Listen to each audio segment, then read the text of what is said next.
Here is an announcement for all the participants that the feedback link will be shared after the end of the session. So please, you need to fill and submit it tonight.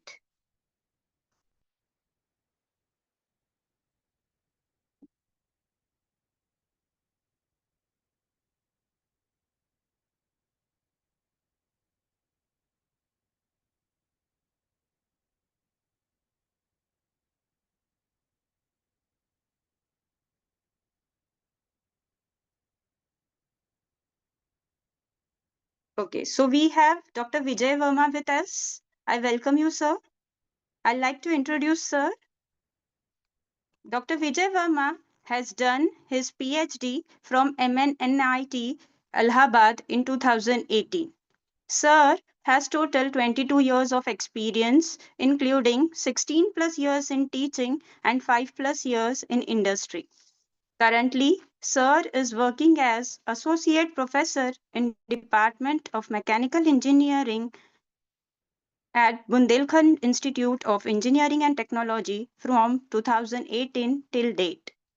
He has also worked in Ministry of Defense, Indian Ordnance Factories, Small Arms Factory from 2003 to 2008. Sir has also work experience with various organizations in leadership role like JK Group, Wicket India, etc. Not only this, Sir has some major achievements that are Sir is the founder of Motor Sport Club and faculty in charge of SAE Club, Society of Automotive. Sir is also founder and mentor of BIS Club in Department of Mechanical Engineering. Sir has been awarded a gold medal in mathematical modeling in 13th International Conference on Material Processing and Characterization. Sir has published papers in various journals of SCI, Scopus Indexed, UGC Care, etc. Not only this, Sir has also published book chapters in Scopus Index, and Sir has 3 patents. Thank you. I would like to welcome Sir, and I would like to hand over now to Dr. Vijay Verma, Sir. Sir, Thank you, please. madam. Thank you, madam, for this lovely introduction. Thank you, sir. So, now I will share my slides. Yes, sir, please. Yeah.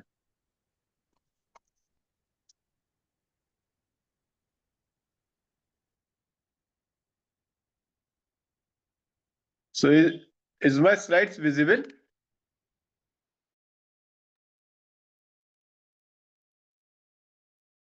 No, not visible, sir. Abhi. No, sir, it is not visible. Not visible. Check out.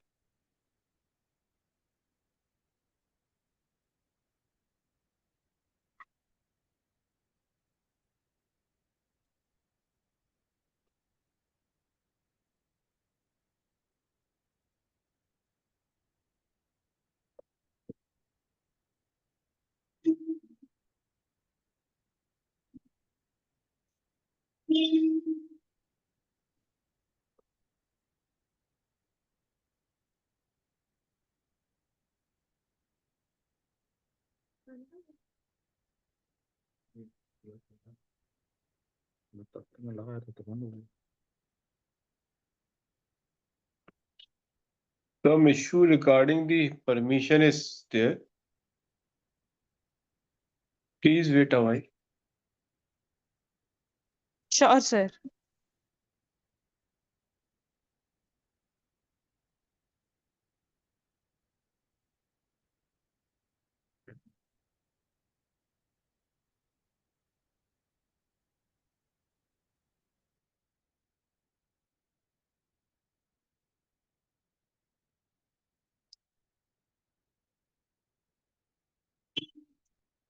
I think now it is visible.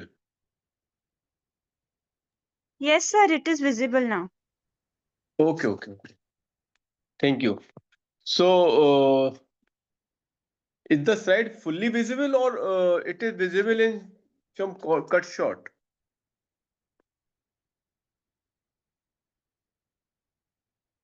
So, good morning, everybody. Good morning, participants. I am Dr. Vijay Verma, Associate Professor in Department of Mechanical Engineering, here to present this in this FDP program, this modern material for Industry 4.0. So, the first question comes that what is Industry 4.0?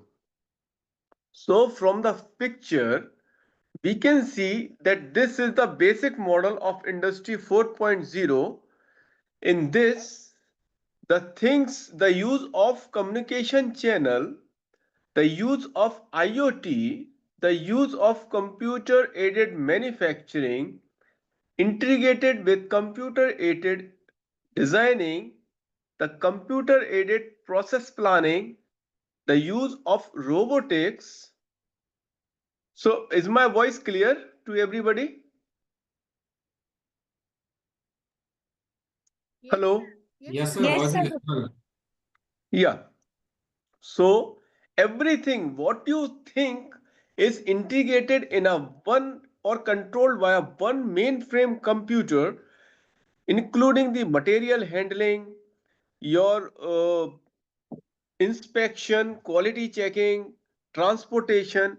So everything was thus clubbed together, and the industry can be controlled from one place via mainframe computer. So this was a basic idea of Industry 4.0.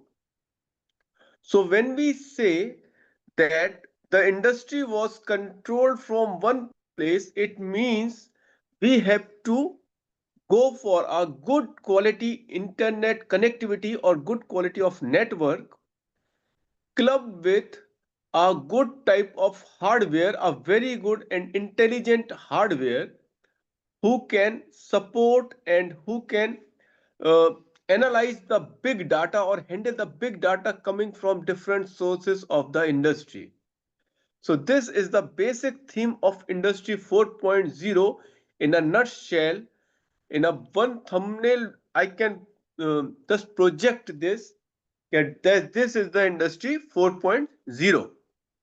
So it is a very good image who shows the Industry 4.0 at a glance. ठीक है. So Industry 4.0 often referred to as the fourth revolution is characterized by the integration of digital technology, automation, data exchange in manufacturing and industrial process. So it is, as I already said, mentioned in the previous slide, that integration of all the information technology, the communication links, the hardware, the production technology, the machines, everything was integrated at one place. So advanced material in this case plays a vital role to enable the technology and innovation that drive the industry 4.0. So now, to successfully implement the basic idea of industry 4.0, it is much important that we have some smart material so that the so that one thing which is many made for one purpose will solve more than one purposes for us. For example, when we go for temperature sensor, so the temperature sensor not only sense and display the temperature, it will also signal the temperature continuously to a constant monitoring system, and on if the temperature shoots up, it must send an alarming signal to the proper place. So there should be some importance of the material also. Below are some modern material that are crucial to Industry 4.0, that are smart material, advanced composite material, nanomaterials, additive manufacturing material, conductors and energy storage material, biodegradable and sustainable material, etc. are among the some what are needed for the implementation or getting the success of Industry 4.0. So we will take one by one all of them in detail in this session with a special focus on the composite, advanced composite material, because the property we get from this advanced composite material are very versatile. So what is smart material? As per the definition, material that can respond to external stimuli, that is temperature, pressure, light or electric field, and adopt their property accordingly. So any type of material who can sense, for example, a piezoelectric crystal. So when a temperature is provided, current is provided to the to its two terminal, there is a change in the shape. Or we can say when the force is applied to a piezo crystal, then a current is generated and this current can be calibrated with the force, and as when the force is applied on the piezo crystal, we can be able to measure and correlate this current produced by piezoelectric with the force, and indirectly we can have a measurement of the force. So this is one category of material. So example of them are shape memory alloys, piezoelectric material, electrochromic material. So what are the application? Application are to make sensors, actuators, adaptive structure, etc. So the image here also shows some of the application. For example, a photovoltaic cell. A photovoltaic cell, what it done? As when it is exposed to the UV radiation, it will pick the photons from it and transfer it to the collector.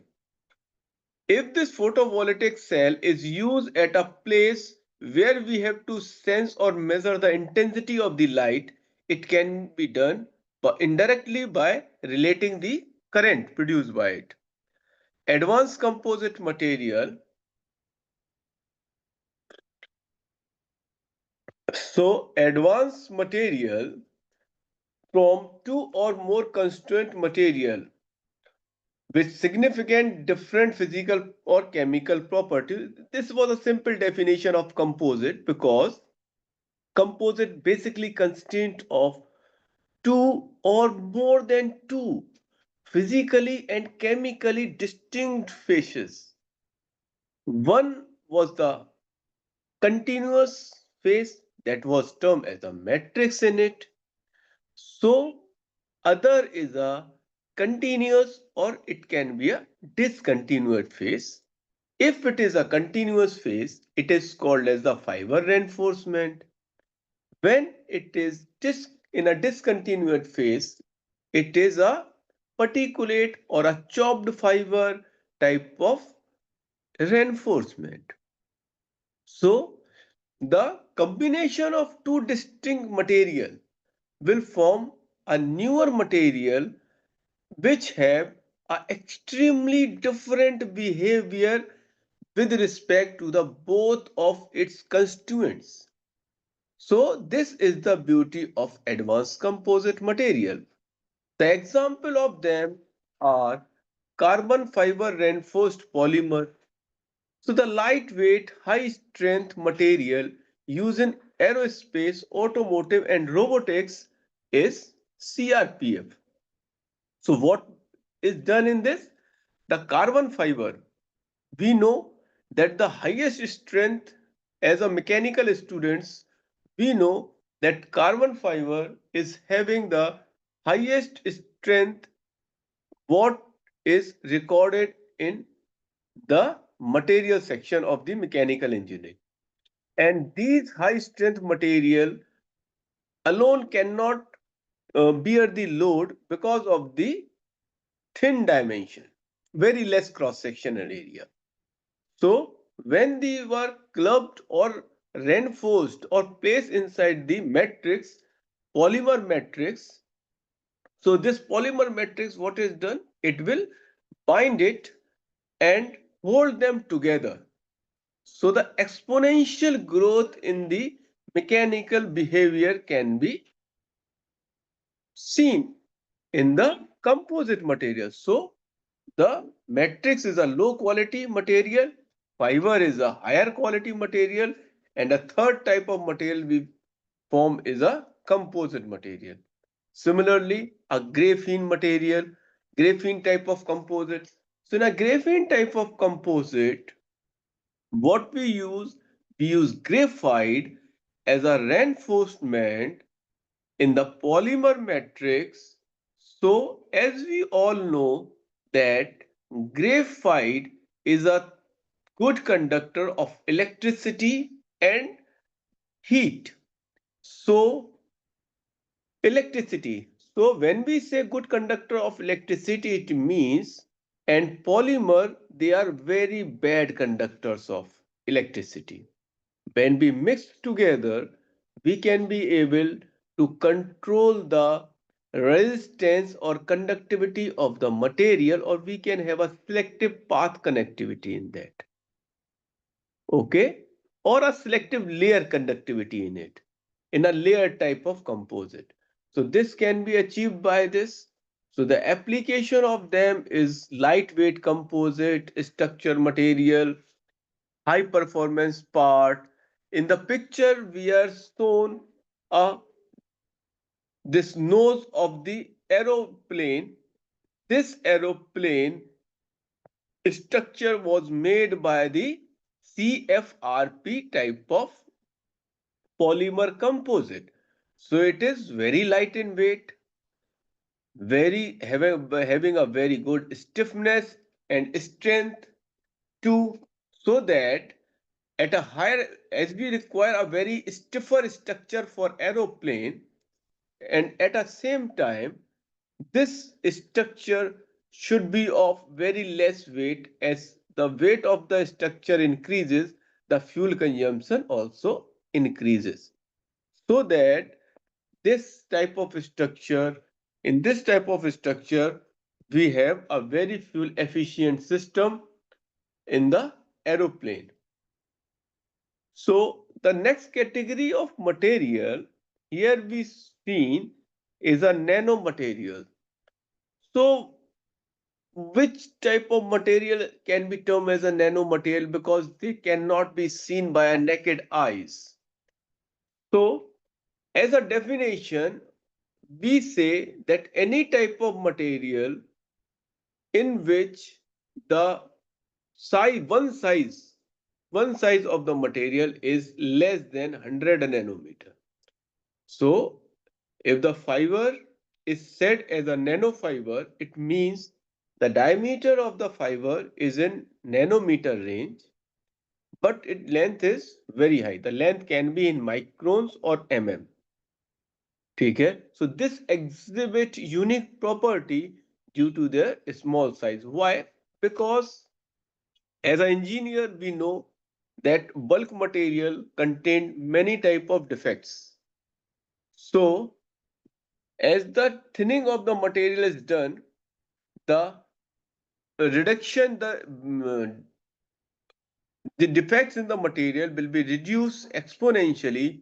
Even when we go for nanometer scale, the defect present at the uh, structural molecule, at the atomic structure level, that can also be removed. So we can have a very good arrangement of atoms in the structure of it. So that's why this carbon nanotube are having a very high strength, good thermal conductivity, and good electrical conductivity. These nanomaterials are used for coating and for drug delivery also. So they are used in a targeted drug delivery system. The application of them is nanoelectronics, sensors, coating, and energy storage application. So here in the picture we see two type of carbon nanotube. One is single carbon nanotube and other is a multi-wall carbon nanotube. So in case of a single wall carbon nanotube, we can see that it is the folding of a single sheet of carbon atoms. ठीक है? The diameter of them varies from 0.5, it means 5 angstrom to 2.5 nanometer. So see the dimension. And they are hollow too. So these can work as a pipe also, they can work as a pump also with a capillary action. And in case of a multi-wall carbon nanotube, the diameter of them varies from 7 to 100 nanometer, and there are multiple wall rolled one over the other. In the other picture, the electronic chip is shown, and this electronic chip is made from nanomaterial, nanoparticle. So the triode and transistors will be developed in this at a nanometric range. So a very small chip and a very powerful chip having a millions of integrated circuit in it was developed due to the nano material. Next category of these material are the additive manufacturing material.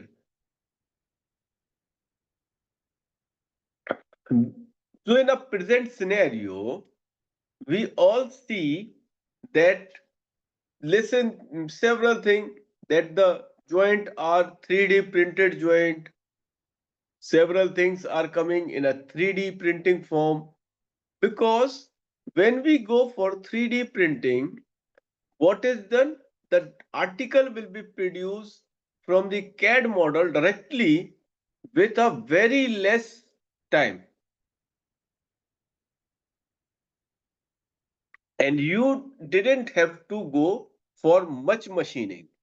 And the part produced will be ready to use, and a complex part having a very integrated shape and profiles. So several type of materials are required, because without having a 3D printable material, that type of printing cannot be done. Several times it is required that some surfaces are magnetic in nature, some might be conductive in nature, some might be having some other properties too. So the material must be prepared so that different variation in the property can be achieved. So example are metal powders. So it means we have to prepare a powder metal metal powder so as to use in this 3D printing system. The polymer, high performance thermoplastic polymer like PERG or ULTEM for lightweight and durable parts, ceramics use of for high temperature and wear resistant application. So some of the part was shown in the picture which was printed by 3D printer, and different type of material was used. It is always important to say here that the as the strength of the material increases, for example, if we go for a pure polymer component, its cost is less. As we go for titanium component or a aluminium component or a nickel component, the price of that product suits very high. Why? Because the process by which the powder of this very noble material was manufactured is very costly. And after that, the material is to be centered in a selective way to get a required part. The next one is conductive polymer. As I have already mentioned in my presentation, that when this polymer is a non-conductive material. So when it is filled with the conductive filler, for example, the carbon filler or the metal filler, for example, copper particle, or we can say graphite particles, or we can say our carbon nanotube, or we can go for carbon fiber. So the conductivity of the polymer increases, or we can increase the selective conductivity in it, so they become a electrical conductive polymer. So some of the example are shown here in the slide. ठीक है? So the picture shows the polymer electrolytic membrane fuel cell. So this type of fuel cell membrane, PEMFC fuel cell. So these are some of the bipolar plates which was shown in the figure. So the main function of these bipolar plate is that when the hydrogen is passed, so the electron from the hydrogen will be separated and let the current to flow in a particular order, so that the current can be flowed. So this is the very burning topic nowadays, because government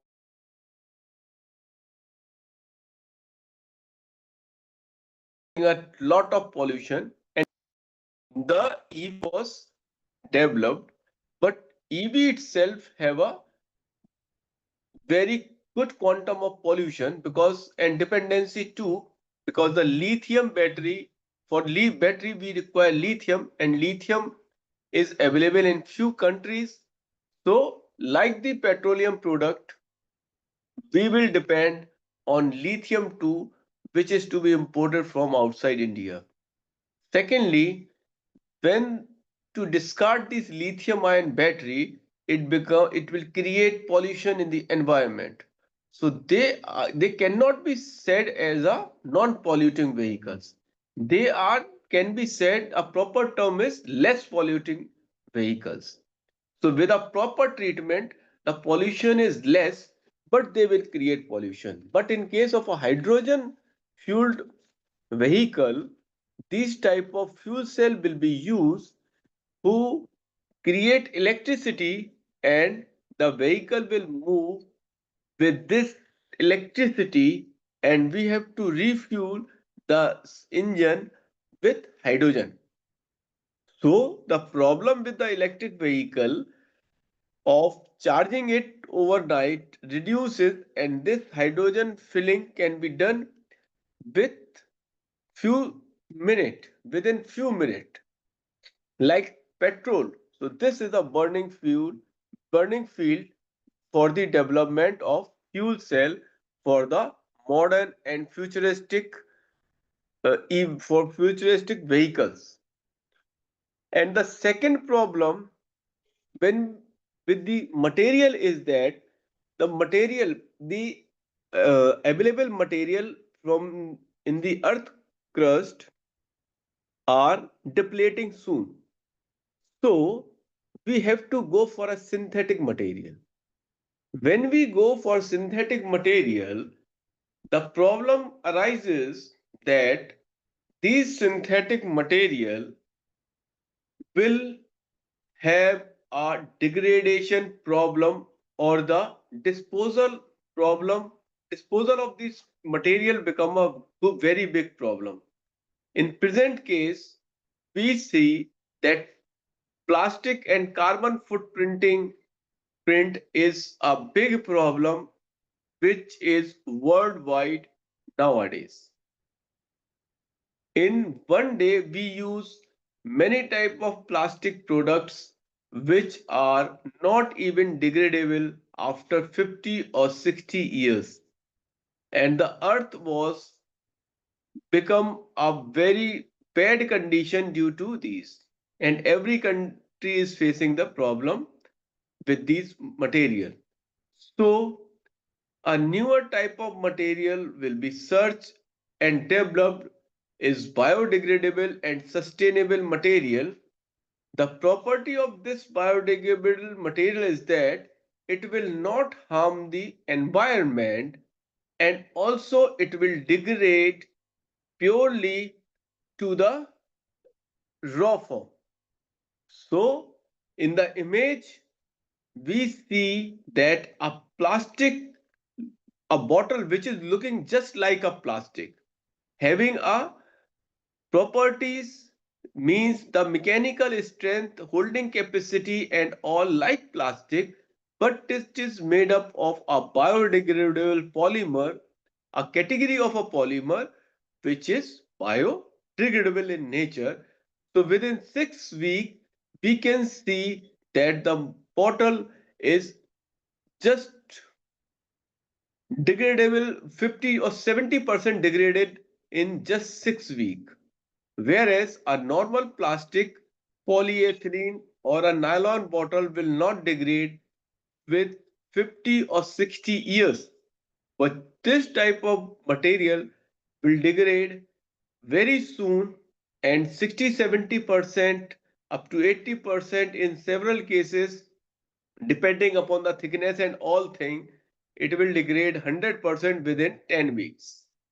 So such type of material was also developed, and this does not require to harm the environment or cut trees or have some other effect also. The last category in this is a very, we can say, a very different, extremely different type of material, that is self-healing material. We know that if we get some wound in our body, so how it will be treated? We will go to the doctor or we will apply some cream, or even sometime when we didn't bother about the wound, or it is a very small wound or a scratch or a crack in on the skin, it will be repaired automatically by the body, and our body is capable of regenerating itself to maintain our system. So similar type of thinking was there, and which lead to the development or a newer field of material, that is self-healing material. So in this type, this is a very good material who repair itself when get damage, such as when the cracks are there, it will automatically be repaired. When the scratches are there, it will automatically be repaired. In a present scenario, these are very costlier material, but in near future, when the production or the research grows, the cost of this producing material, these type of material will decrease, and it may be possible that you can see these material on the coating of the your automotive car or your computer screen or your wind screen of the car, so that the scratches will automatically be repaired, or your mobile screen too. So example are self-healing polymer and self-healing concrete.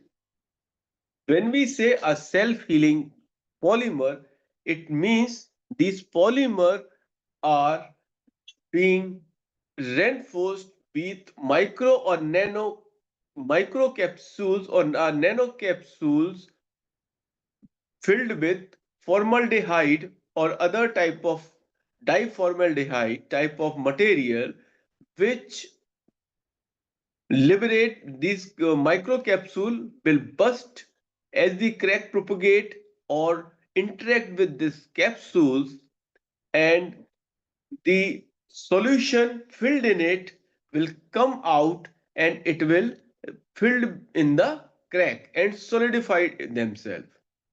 So this type of material is having a very good application in the bulletproof jacket also, because at the bullet strike the jacket, the tile which stop the bullet will develop some crack, And if the same jacket was used again and the bullet strike the same tile, what it will penetrate.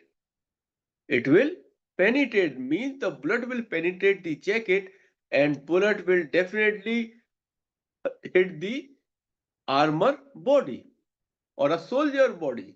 So if we having a micro capsule filled with this, so as soon as the bullet strike, the crack will develop. These micro capsule collapse and release the chemical that will automatically fill the crack and make the tile as new as before striking the bullet. So this is the procedure. Second, self-healing concrete. So it will contain bacteria that produce limestone to fill the crack. So the concrete means cement will be filled with the bacteria and these bacteria will produce limestone when they get air. It means when the crack comes in the concrete, air will insert it or water will insert it, it will actuate the bacteria. So these bacteria will produce limestone and this limestone will be filled in the crack and it will fill the crack and make the structure new as a newer one. Okay. So the application of them is in the infrastructure, coating and durable component. So this is the example shown here. This tile, which is basically a self-healing filled with a self-healing material, when cut or stripped by a knife, it will be cut in two parts and when bring together, it will rejoin itself and gain the original strength. So this is the beauty of the self-healing material. So in this material driven industry 4.0 are characterized by their advanced property. So the material which is the backbone of any industry because this material is to be converted into goods. Without material, you cannot have any goods or a product. So this material which is used in industry 4.0 is characterized by advanced properties such as adaptability, sustainability, higher performance. Material must be adaptable in nature. It will be sustainable means it will the supply of material will not affect the environment. It will not contaminate the environment. It will be self-degradable type of. ठीक है modern material enable the development of smart factories. Unless and until you have a smarter material, you cannot be able to form or develop a smart factory or a IoT device or robotics or a sustainable manufacturing process, paving the way for the more connected and efficient industrial landscape. So material is basically the backbone which control all the industrial growth in the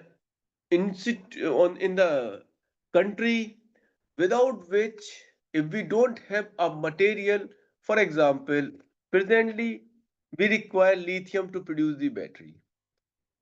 If India is not having lithium within its geographical parameter boundaries, so we have to be dependent on other country. If this country at what rate, at what price they will give, we have to purchase it. If they don't sell this lithium to us, we are unable to prepare the battery. Then we have to purchase the complete battery from other country. And the price and rate and the availability made by the other country and we have to dependent on them. So it is a very dependable uh, condition and every industry, every country want to be self-sustained want to develop a facility which is self-sustainable in them. So, coming to the basic material, which is which the fabrication of this material or the property or a mechanical behavior of a material can easily be controlled. So this gives the concept of the composite. So in a broader sense, the term composite, this term composite material refers to all solid material composed of more than one component, wherein those components are in separate phase. As I have already mentioned, that composite material must have two or more than two faces. Okay? When we say two faces or more than two faces, it means two extremely different two material which are having extremely different physical, chemical, and mechanical properties. They are mixed together as in the solid form, and they make a or third material which is having a separate mechanical, electrical, thermal, physical, and chemical property as that of the constituent. So this is the beauty of material, composite material. So the composite material in a sense can be defined or written as a microscopic mixture of two or more different material, one typically a continuous phase that is matrix, and the other being the discontinued phase that is reinforcement. So its properties are strongly dependent upon the composite structure. How these two matrix and reinforcement interact each other is very important, because the ductility of the matrix combined with stiffness of the reinforcement to give a newer composite which have just slight ductile and have a very high stiffness. So it combines both ductility and stiffness, but it is having lesser brittleness, it is having lesser hardness as compared to both. So these composites are broadly classified into two groups. One is natural composite and other are man-made or synthetic composite. When we say a natural composite, it means the composite which exists in nature, prepared by nature without the intervention of the human being. So these are the natural composite. When we say man-made or synthetic composite, it means the raw material and the fabrication process will be controlled and made or originated or discovered by the human being. So that is the synthetic composite. So the best example of natural composite is wood. So wood, what is wood? Wood have two parts.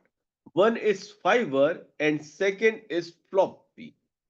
So to give strength and rigidity, these fibers are glued together in the floppy matrix. ठीक है? So the fiber are basically the cellulose.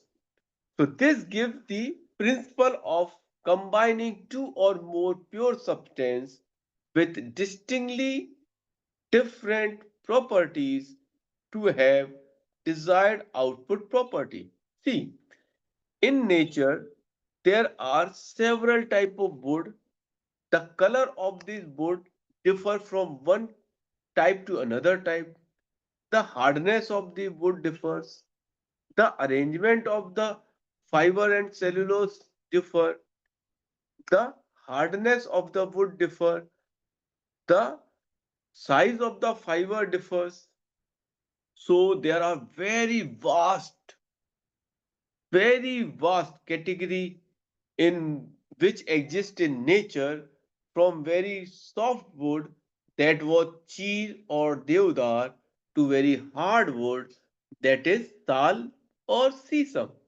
Some wood have a characteristic that it will have oil in it, for example cheer, and some have a very good behavior, that is a sandalwood that is having a fragrance, while and the cellulose or it is a hardwood.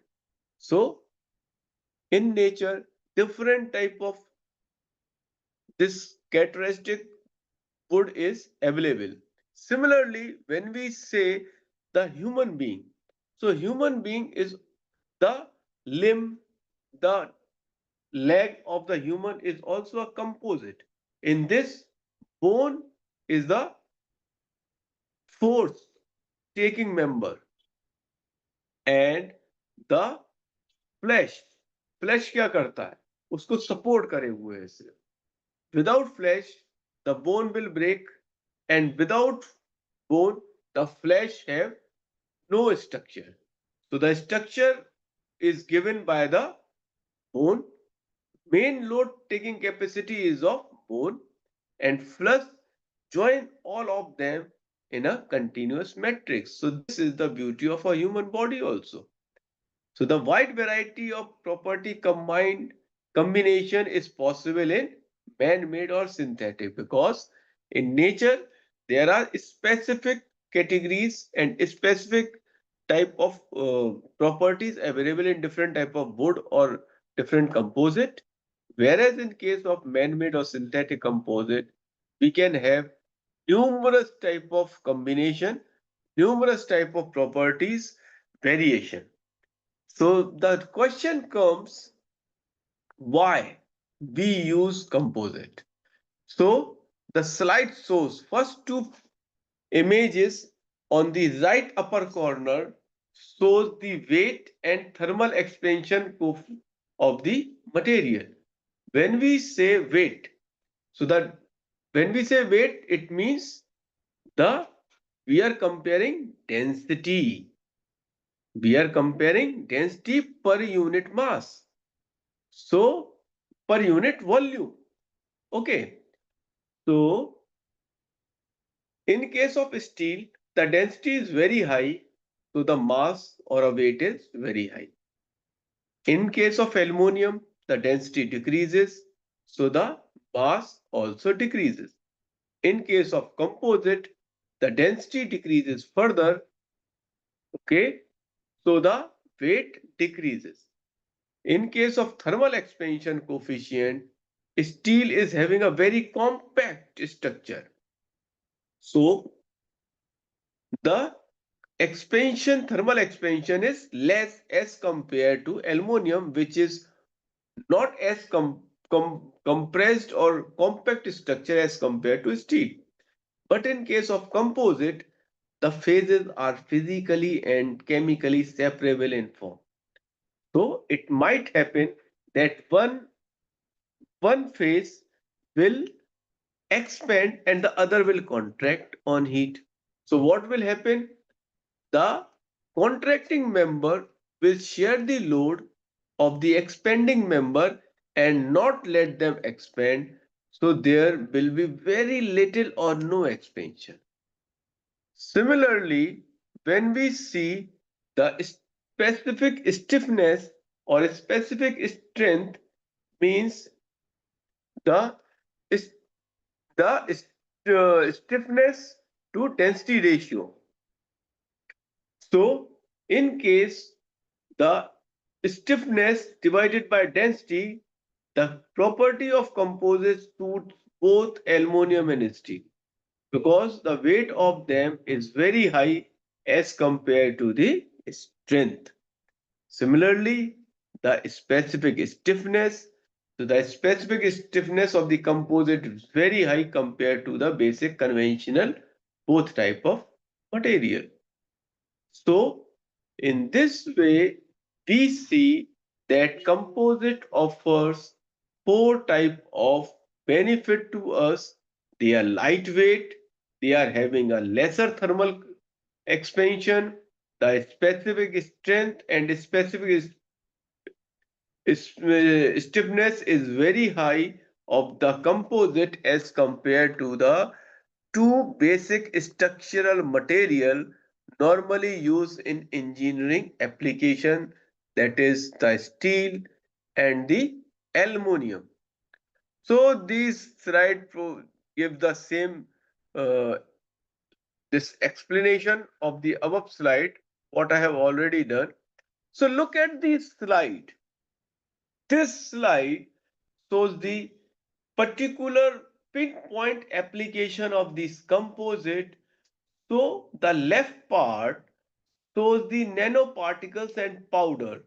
So when these nanoparticle and powders are in nascent form, they are not having a much more their applicability. But when they are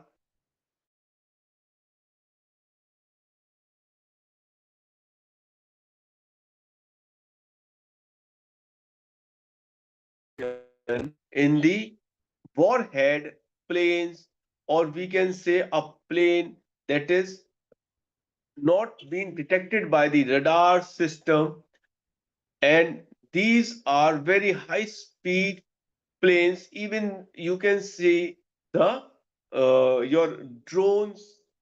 Some drones are there which was skipped by the radar also. Some planes are there. The signaling arrangement, nano signal, nano antenna are there to signal it. Okay, so there are very good benefit of it. Nanostructure devices. In the lower application figure, it is shown that a soldier having a this outfit, soldier outfit made by the nanostructure devices and nanostructure material.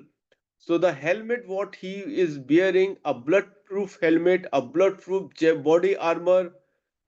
Okay, so this bulletproof helmet is having a glass over it, that is a bulletproof glass, and this glass is also serve the purpose for navigating it.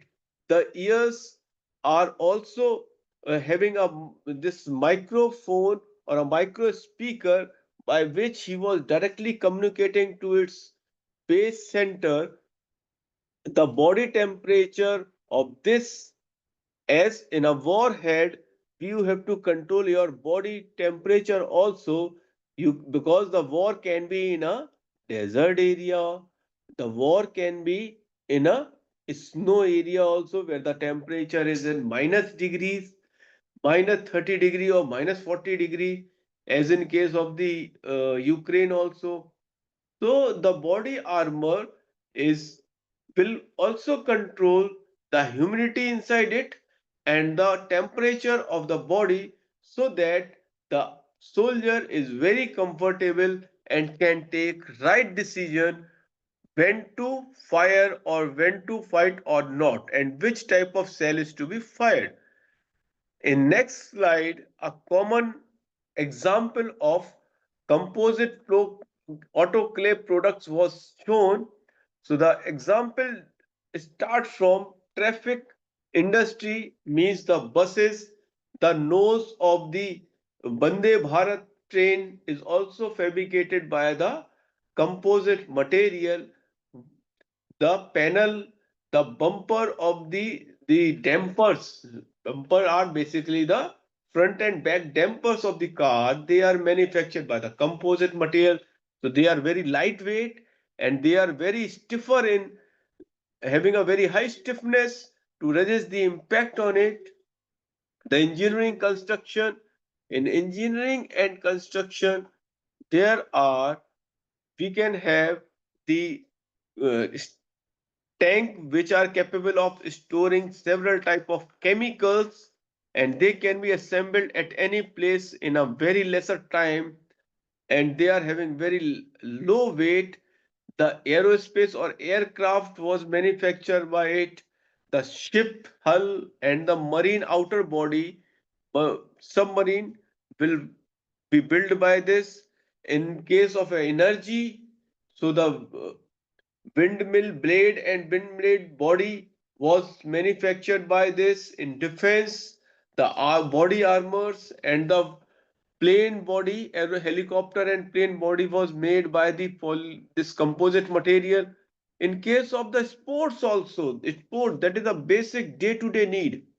The very stiffer lawn tennis racket, the cycle, the frame of the bicycle was manufactured by the FRP, CFRP. So it is a very lightweight and low energy consumption. So it can be used by the cyclist or in a cycle racing also. So in this slide, look carefully. The blue color was shown the composite and steel was shown by the green color, titanium by yellow, and red was aluminum. So in this case, we can see that majority of the more than 50%, about 50% of the body of this aeroplane was made by the carbon fiber reinforced plastic. So this makes the weight decrease in weight in the aeroplane. Also, it will have a very stiffer structure. So it will gain strength as well as it will lose the weight and increase the fuel efficiency. In the next slide, this CFRP bicycle is shown. The tank is shown. The tank is made by the reinforced plastic polymer which is used to store the corrosive and reactive liquids. The helmet. So helmet is also a polymer composite. So in this, the glass fiber or other type of fiber was reinforced in plastic to have a very light weight and higher strength. So similarly, the pipe, what we use in our home, this pipe is also made of composite, a multi-layer composite which can sustain high temperature and high pressure too. So these are some of the example what we see in our home also. So as we know that composites are the basic nowadays, they are taking a much more applicability as compared to the nascent or a conventional material. So these composite material can be classified on several bases. So one basis is based on the dispersion phase. That matrix is a continuous phase and other is a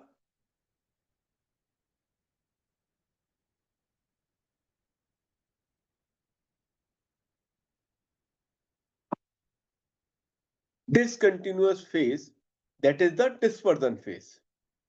So when we classify composite on the basis of the dispersion phase, it is classified into three broader category. One is continuous fiber reinforced composite. In this, a very long fibers are used. In this case, the L by D ratio of fiber is more than 15 and up to 100 or 200 can be used. But in case of a short fiber or viscous type of reinforcement, we say the L by D ratio is less than 50. And the third category of reinforcement is particulate reinforcement.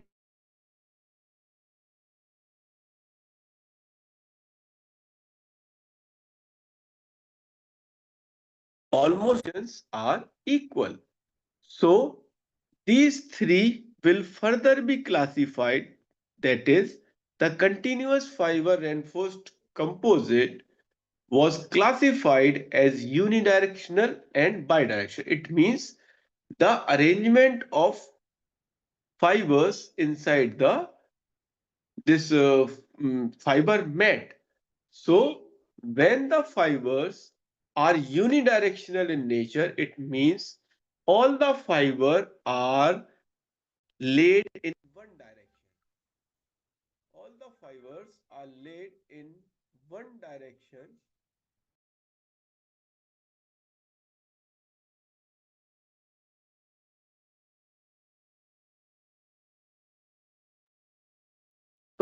The interruption, as it's a very urgent call, so I have received it. So back to our slide. So when the fiber was laid down in one direction along the length of the composite, it is termed as unidirectional. So the advantage of such type of composite is that they will have a very good mechanical behavior, load taking behavior, force support behavior in one direction. Suppose the fiber is laid down in the x-axis direction, it means the composite will take very high load in the x direction. But when the load is applied in the y direction or a z direction, in that case, there is no force taking member in the composite, and the force was taken by the matrix only. So in this case, the matrix will fail earlier, though the fiber was reinforced in it, but the load taking capacity in y and z direction is very less. So to remove this or to overcome this disadvantage, the bidirectional woven fiber was used. This woven fiber will look like a basic cloth, what we use in stitching our shirt or trouser.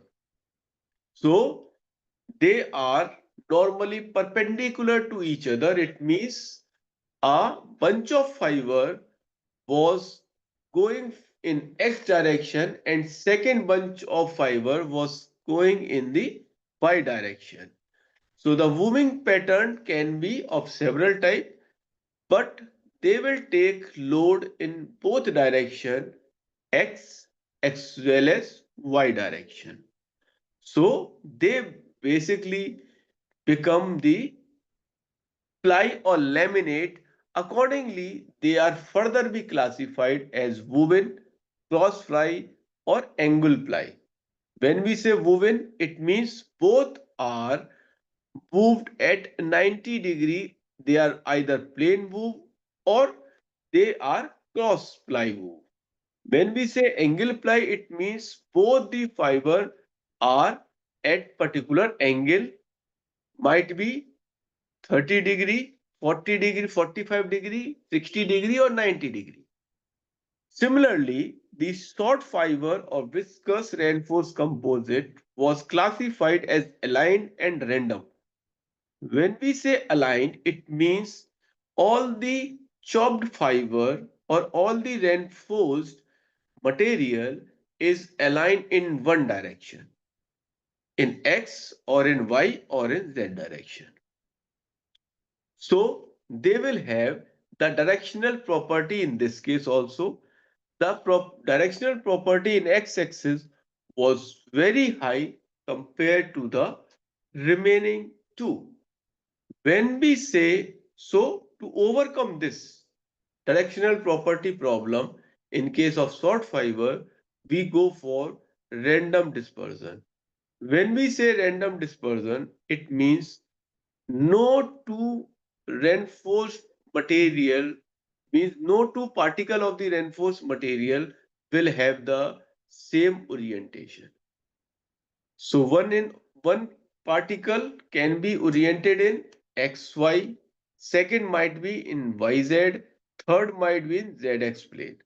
So they are randomly dispersed, and this type of material, though they are having a heterogeneity in it, a stress concentration effect in it, but they will give a homogeneous material type of isotopic property, isotopic behavior in it.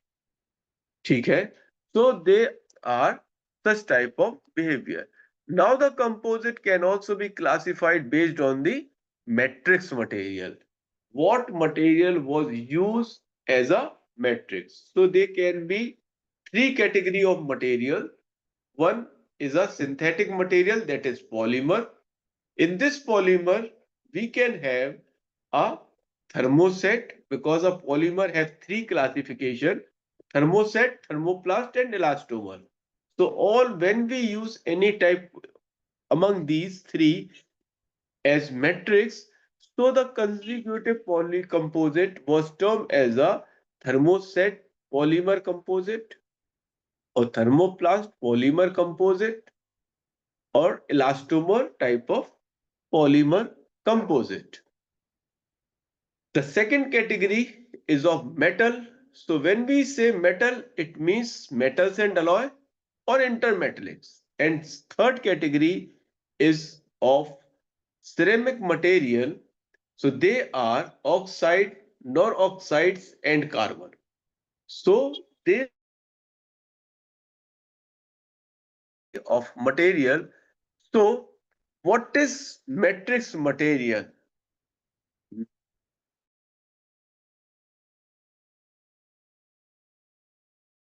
So in this figure, we can see that the size thickness of the one layer of fiber, either fiber woven cloth or a single fiber, is in micron, 1 micron or 2 micron. If we are having a single layer of nanofibers, then it means the thickness of this layer is in some nanometers. But the component must be having a sufficient thickness depending upon the load carrying capacity. Because if we have to support X constant load, then if we use a material which is having a low strength, then the thickness might be very high. If we use a higher grade material, then the cross sectional area of it is low, but not in microns. It will be in millimeters. So how to create this micronic thickness material to millimeter? So we have to stack one layer over the other. So figure 1 shows a single fiber inside the matrix. So this become a unit cell, and this unit cell was continuous, was very high number of unit cell was clubbed together to form a layer, and these layers are clubbed together to form the desired thickness, become a laminate. ठीक है?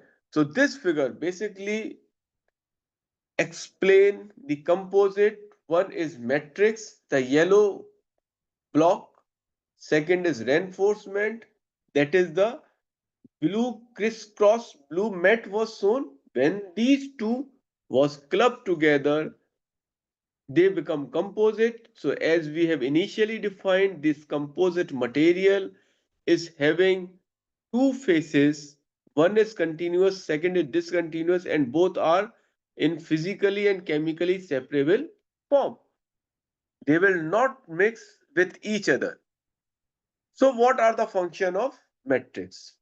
The first function of matrix is that it will bind all the fibers together and transfer load from loading point to the fiber, who are the basic load taking members, and it will provide, these fibers will provide, or the reinforcement will provide the rigidity and shape to the structure.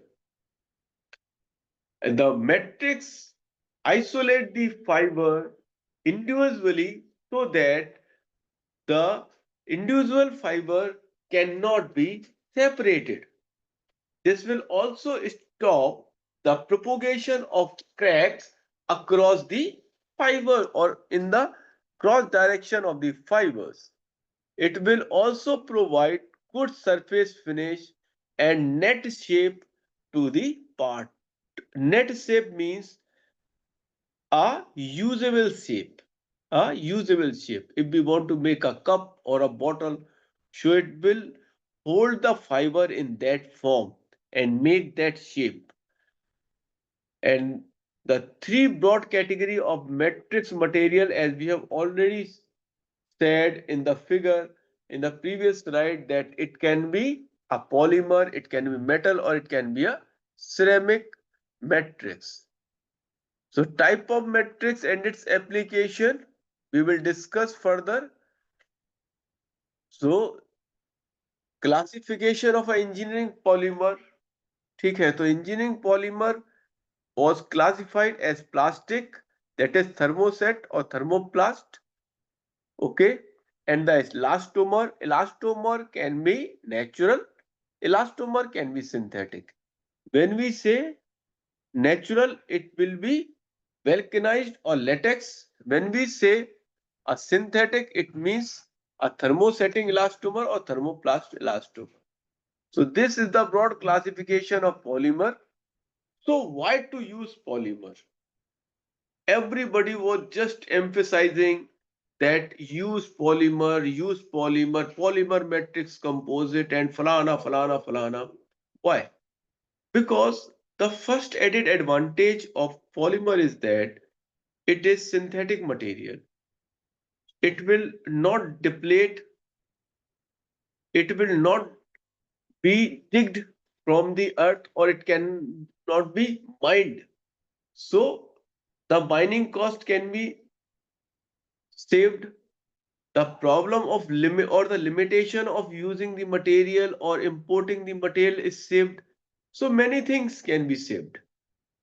It is low weight, good compressive strength, have a very good damping property, good wear resistance toward environmental and chemical degradation are some of the advantages due to which these polymers are always remain a good choice and a preferable material for engineers in their engineering material.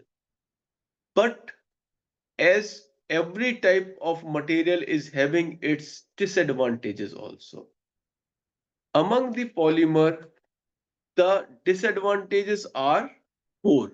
The advantages are more, so the disadvantages are also more. The first disadvantage is the lack of strength. So the strength and stiffness of the polymer material in their nascent form is very low. So this is the main reason why we want to reinforce the polymer to make them a good engineering material. They are very uh, poor resistance towards crack initiation and propagation. So this is again a very big limitation of using polymer in the structural purpose in the nascent form. So there are two type of polymer which was generally used in engineering. We are studying them from the plus 2 level, that thermoset and thermoplastic. Among thermoset, we can use unsaturated polyester, polyester, epoxy, that they are the reasons basically. And vinyl ester, etc. are some of the example of thermoset polymer. The second category is thermoplast. So this remain high density polyurethane, polyacrylate, polyamide, polypropylene, polyurethane, nylon 6 and etc. So one more disadvantage of this plastic of thermoplastic is that they are having a very low distortion temperature. Means as the heat increases or your ambient temperature increases, they loses their strength very rapidly. Even at a normal temperature, suppose 100 degree or 150 degree, they come to a rubbery stage. So as the material is what it is a viscoelastic material. So it has two type of behavior. One, the glassy in nature, that is very stiffer and brittle in case of the when they are at a normal temperature. And second, they are having a very rubbery structure when they is at a elevated temperature. So these two things are there. When we say the polymer, so different type of polymer had its own application. For example, epoxy resins, they are principally used in aerospace applications, and unsaturated polyester, vinyl ester, they are a low grade material, they are cheap material, so they are used in automotive, marine, chemical pipes and chemical containers and electrical applications. Phenolic resin, they are used for bulk molding compounds to make a big like boat hull or a boat, simple plast fiber FRP boat. Polyamide, they are used at a higher temperature application in aerospace industry because their glass transition temperature varies from 250 to 400 degree Celsius. Similarly, when we say the thermoplastic, so polyester, polycarbonate, polyacerate, they are used with discontinuous fiber injection molding machine to make bucket, to make bottle, to make your this shampoo bottle, to make the this this body milk bottle, etc., etc., are some of the example. And secondly, perk, PPS, PEI, they are suitable to hold the moderate high temperature application with continuous fiber. So this slide shows some of the difference between thermostatic plastics and thermoplast plastic, which are already being discussed. So we can skip this slide. Yes, now the wonderful question comes, why to reinforce plastic?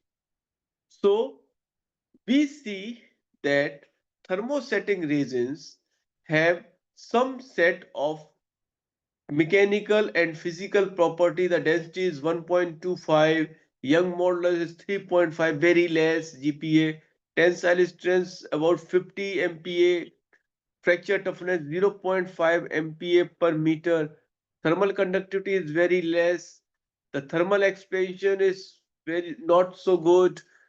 So this type of material, how we can use it? When we compare it with metal, for example, mild steel, the fourth in the row, the density is 7.8 as compared to 1.5 or other. The young modulus is 208. So we can see that there is a big difference in the mechanical and physical property of it. And similarly, we see when we see go for wood, they are still low. But when we go, just see the second last line, advanced PMC, polymer matrix composite.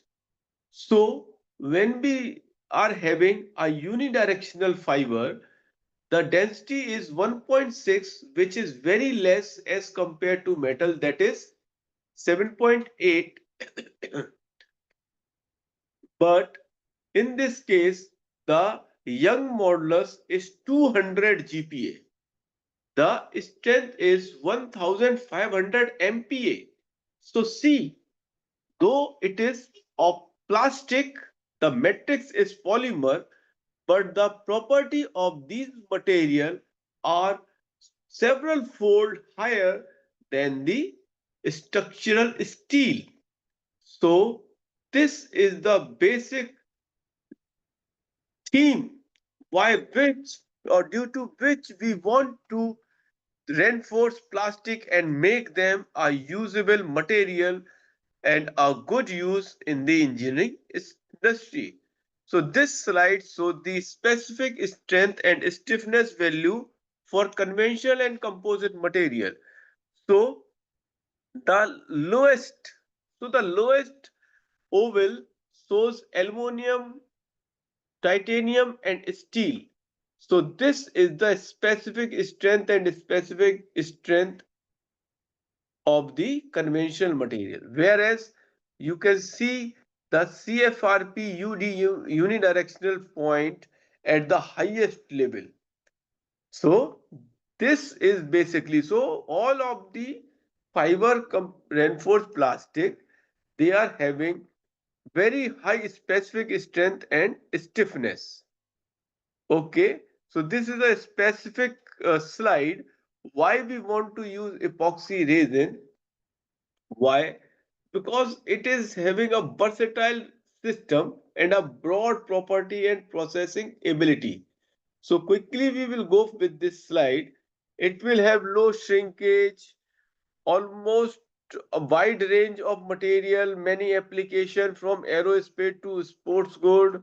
So they are having a very good properties, absence of volatile material during curing, low shrinkage, excellent resistance to chemical and solvent, excellent adhesion to wide variety of fibers and fillers.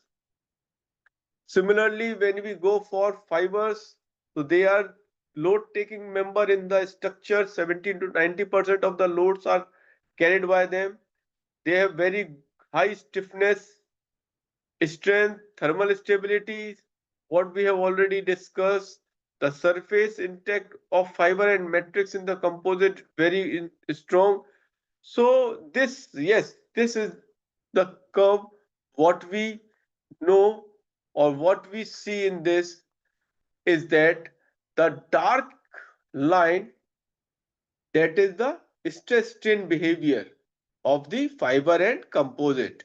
So first, the dark line is of fiber. So fiber is having a very good strength, stress and very low strain. Sorry. And when we go for matrix, that is the bottommost line, it is having good strain but a very low stress. So the mechanical property is not very good. When they both mix together to form a composite, so the stress and strain behavior of composite become very nice.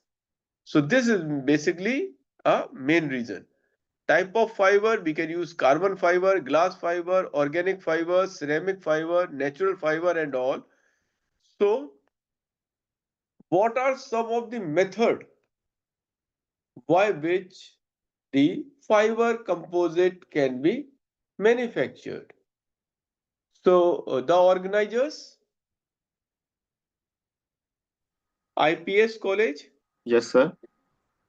Yeah, I think I am just running quite less time. Yeah, yeah. Sure, sir. Should I continue or can we conclude the session? Uh, Please conclude the session because the next session is going to start.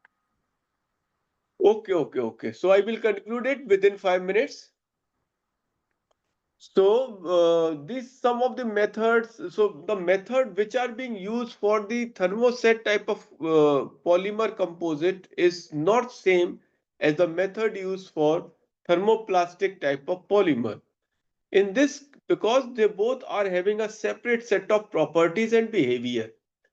So the main type of this manufacturing process in case of thermoset composite is hand layup or spray layup or filament binding, pultrusion, resin transfer molding or autoclave. So in this, these are some of the method what we have seen. This is the hand layup method. In this, there is a open mold, and layer by layer we are putting fiber and rolling it with a roller so that the air can be extruded from it. And in case of spray layup, we use a gun, similar type of method. The filament binding machine is shown in the slide. Pultrusion method is also shown. The resin transfer molding, yes, it is a very good method. In this, we use a closed mold. So there are two holes in the mold. One is inlet and outlet, like what we use in casting.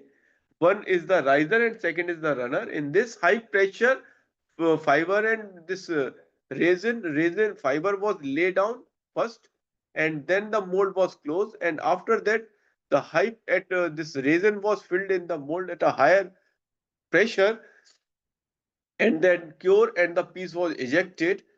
And this is the autoclave process. When we go for thermoplast type of composite, so we have a thermoplastic tape binding machine, thermoplastic pultrusion, hot press technique, autoclave. Everything have its own advantage and disadvantage. As it is a short of time, so I will stop my presentation here. And now the session is open for question and answer. We can take few questions also. From the audience side, any question? From audience side, any question, please? Dr. Verma, I have one question. Yeah, please go on. Go ahead. What are the fields and specific applications of these modern materials? See, as I have already mentioned in my slide, that these modern material are having a versatile of property depending upon the requirement of particular user or particular application. For example, if we require a memory shape memory alloy, so we will go for shape memory alloy. Yes. This alloy will remember the shape as per your this as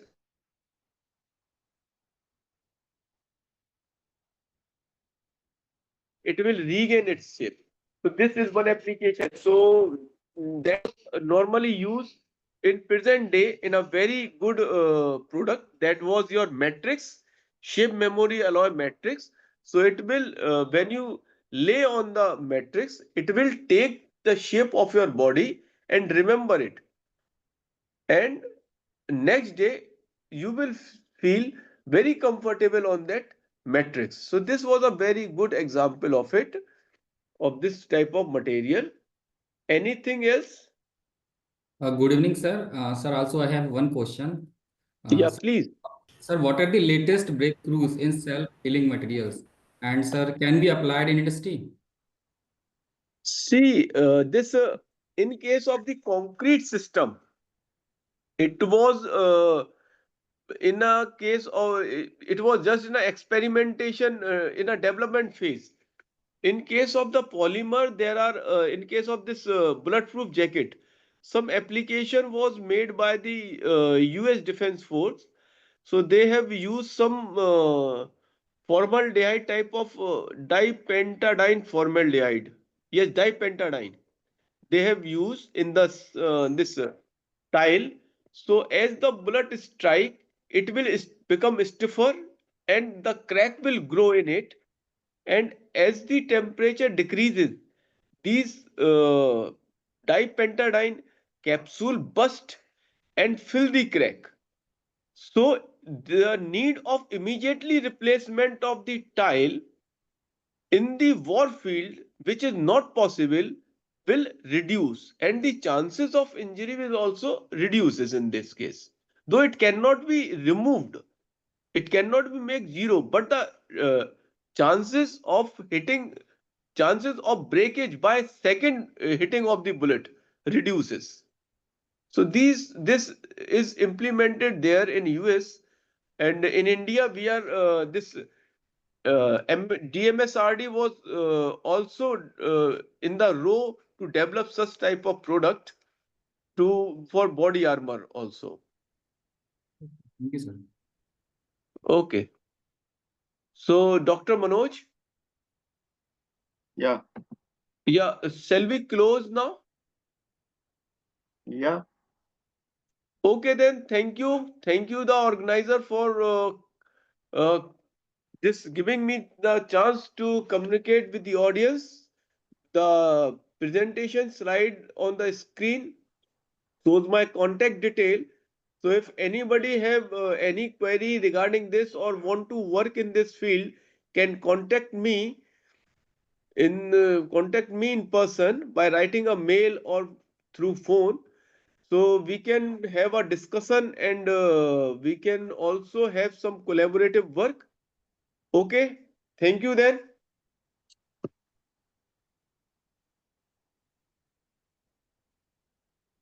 Komal ma'am.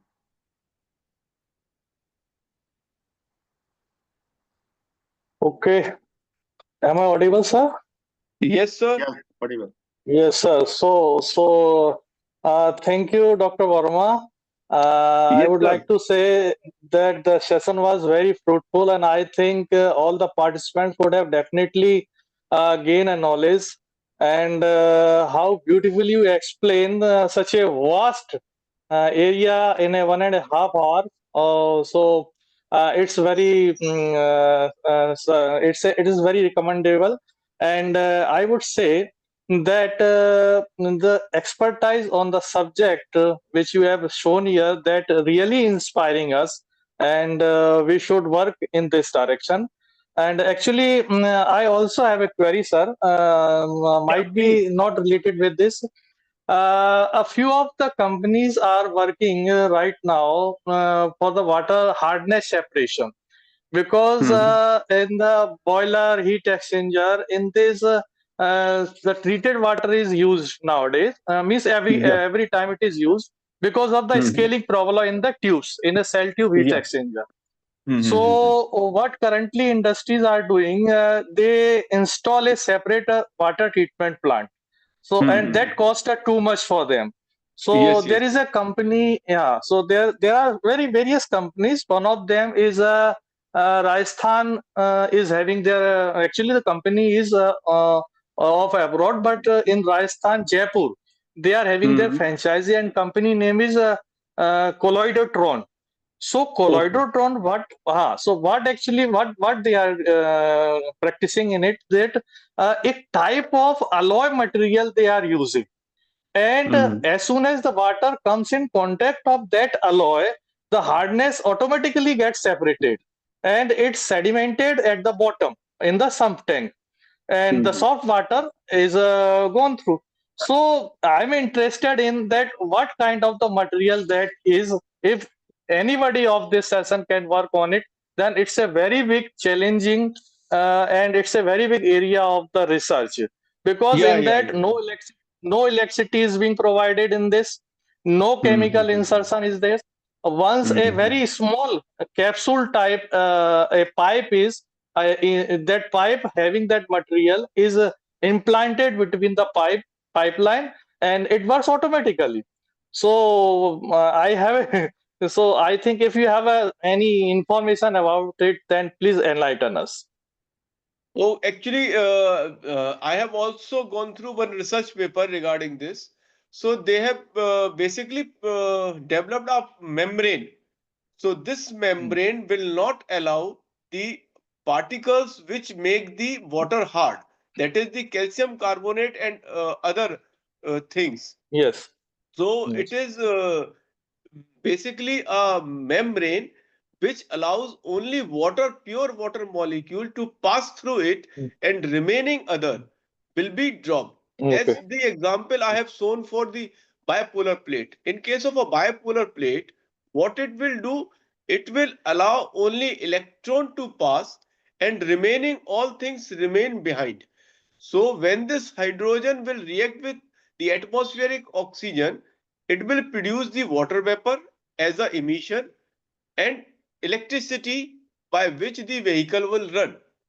So no, this is the technology, means they have developed a alloy membrane actually, which allows Okay. only Okay. Okay. water to pass out. Yeah. Okay. Thank you, sir. Okay. So is there anyone who is having more queries, or should I end this session? Is there anybody who Okay, wants to ask a so question? okay, so thank you, sir. Thank you, Dr. Verma. So on behalf Thank of the you, sir. IPS family, yes, I would like to extend my heartfelt gratitude for your cooperation, for your such a nice presentation, and Yes, sir. hope in future we'll definitely meet to you once again, sir. Okay, sir. Okay. Thank you, Thank you, sir. sir. Okay. Thank you, Okay. sir. Thank you. Okay. The next session will be handed over to Dr. Vivek Agarwal, sir. The next session will be hosted by Dr. Vivek Agarwal. Yes, hello.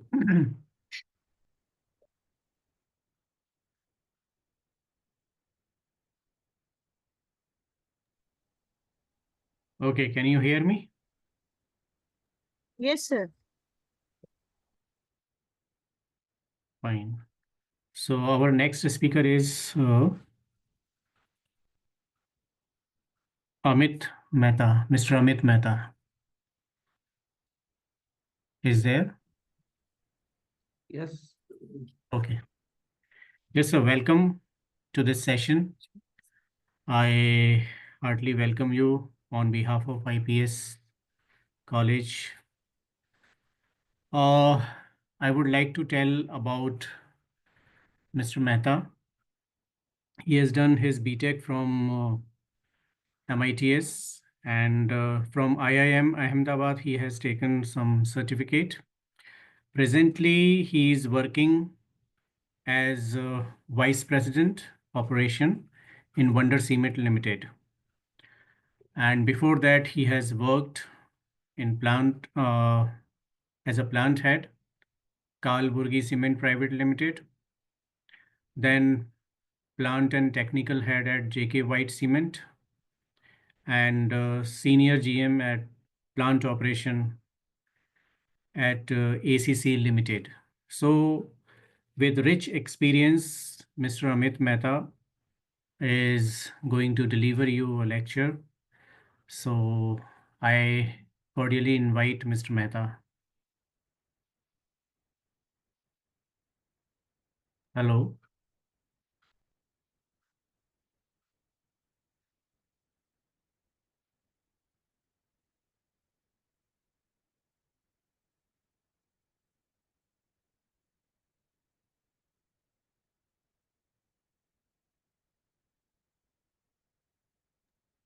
Is it audible?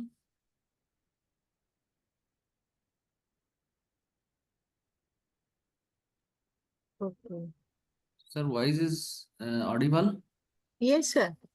Okay. I am sharing the presentation.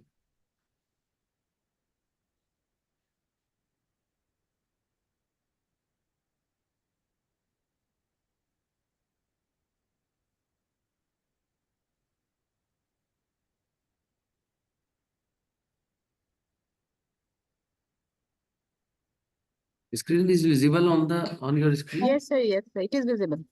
Okay. So we are sharing the on the topic use of condition monitoring and online vibration sensors used for optimum maintenance. Okay. So for an introduction to all, what is condition monitoring? Basically, in the industry, it is a process of identifying the condition of the equipment with the monitoring of some of the parameters. Basically, any condition or of the equipment can be monitored only by some of the parameters. Parameters included are motor current. Lube oil is used, so condition of lube oil is very important, as well as thermography means temperature. Then some vibration and other online temperatures are very important parameters to be monitored.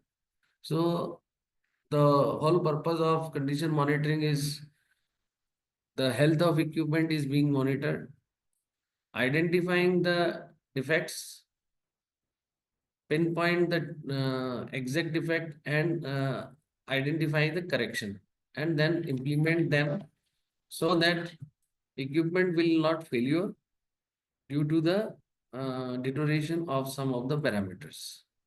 So, in nutshell, we can say condition monitoring is identifying the condition of the equipment with the help of parameters, identified parameters, and wherever the parameters are going wrong, so defects are pinpointed, then correction are identified, what exact corrections to be done, and after implementation again these parameters are taken care of, that these parameters are in line or not. So this is the introduction of condition monitoring. In the picture you can see that that is a fan is operated by a motor. So here it is shown that vibration, water current, low while thermography, all parameters are being monitored. So we come to industry practices. What we are doing in industry.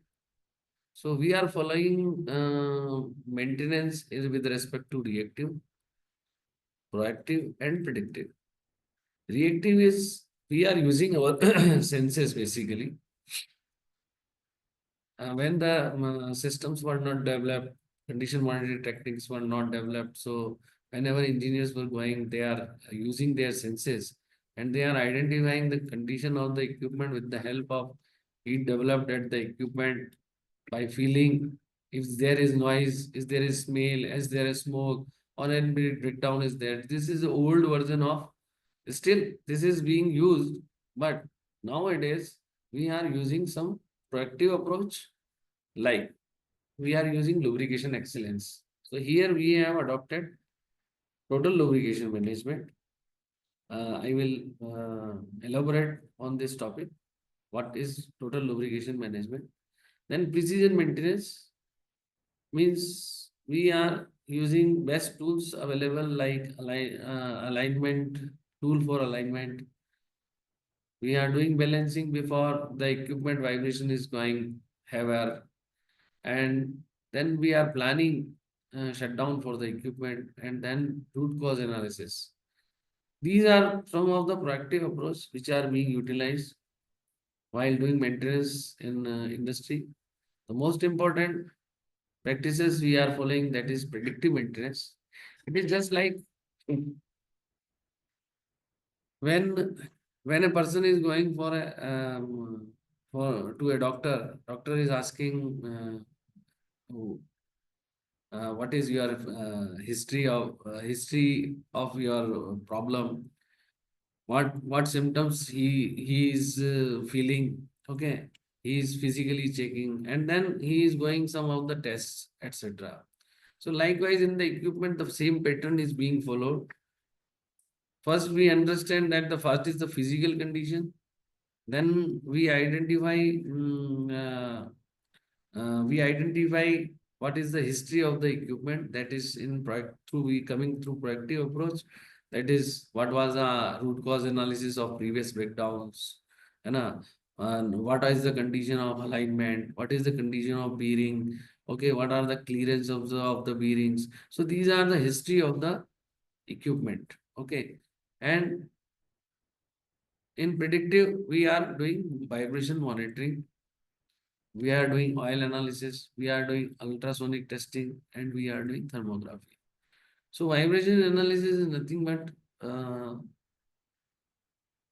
basically we are understanding that how many which force is creating vibration on the equipment and how it can be corrected. And oil analysis, various methods I will elaborate in next slides. Ultrasonic testing.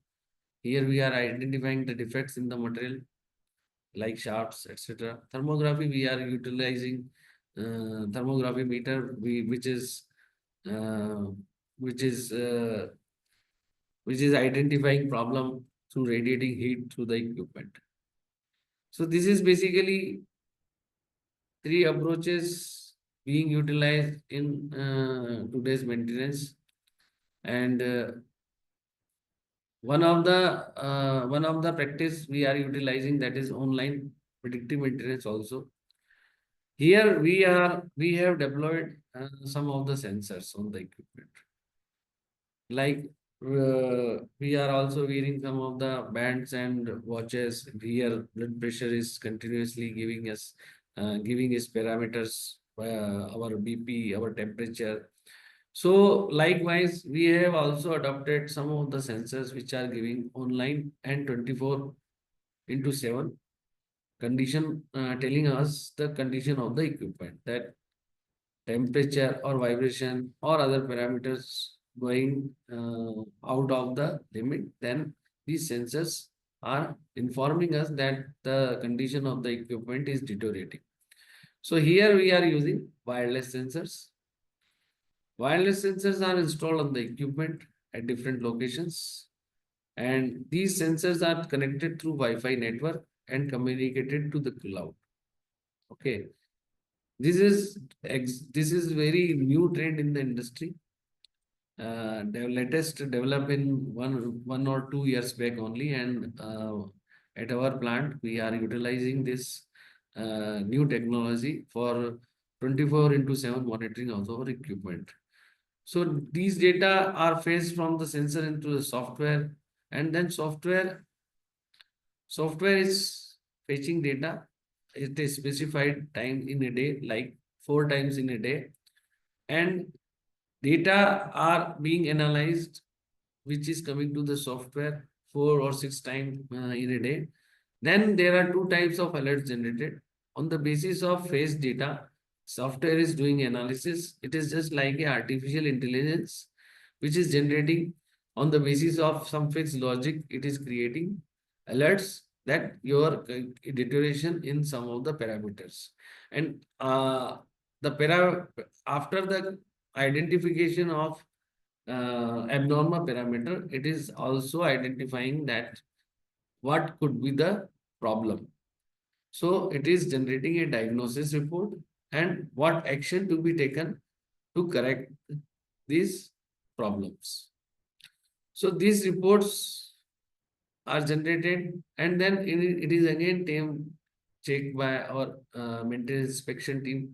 Some vibration experts are there who are trained in level 2, level 3 vibration level through specified institutes, and they are expert in analyzing the spectrums, fast Fourier transformations, because a lot of vibration data are collected, and these are FFT series. Through FFT series, we are identifying what is the amplitude and what is the frequency.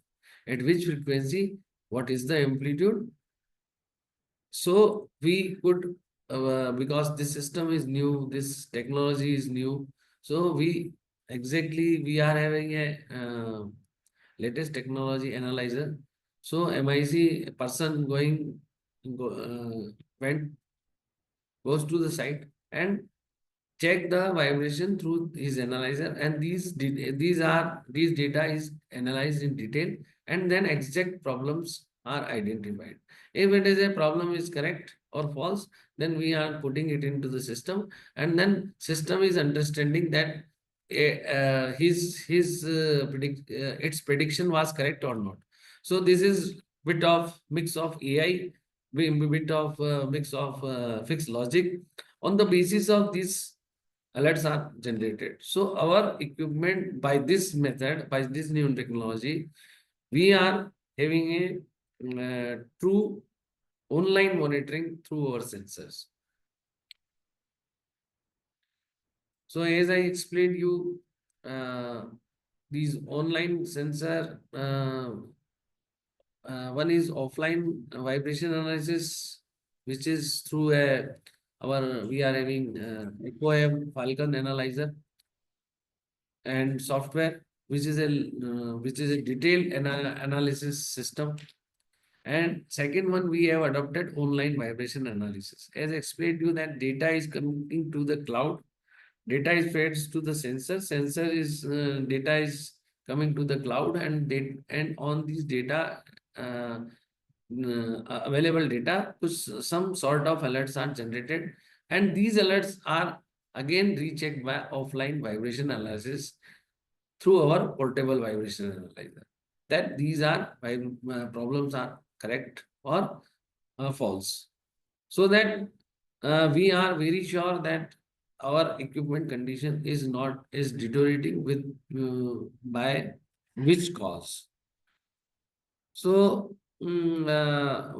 these are the practices we are using at our plant for safeguarding our equipment due to deterioration of parameters and timely attending the problems. One of the most important technique we are also using that plant maintenance, and we are doing plant maintenance through PM app. Okay, so we have developed a in-house application, plant maintenance application, where we have divided our whole system into inspection and preventive maintenance orders. So here person is doing this type of maintenance.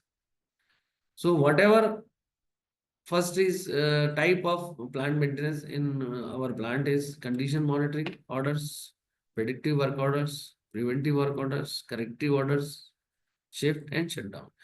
So our whole maintenance is divided in these type of orders. Condition monitoring orders are through vibration analysis or condition monitoring techniques. These orders are generated by the maintenance inspection cell team. They are generating on the basis of their final analysis of the equipment. They are analyzing it through a spectrum analysis. Through spectrum analysis, they are pinpointing the problem and identifying the correction. And they are generating a work order mentioning the problem and the correction to be done in the equipment. Okay. So, the maintenance person who has to do the maintenance is understanding what has to be done. Then comes to predictive maintenance work orders. These work orders, we are, as I already told you, that we have a system of inspection and we are having a system of orders. In orders, we are executing the job. In inspection, we are doing only inspection.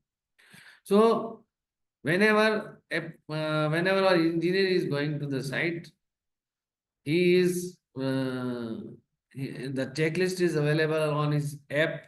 He is scanning the equipment through his app, and the inspection is popping up on his screen. So what inspection he has to do?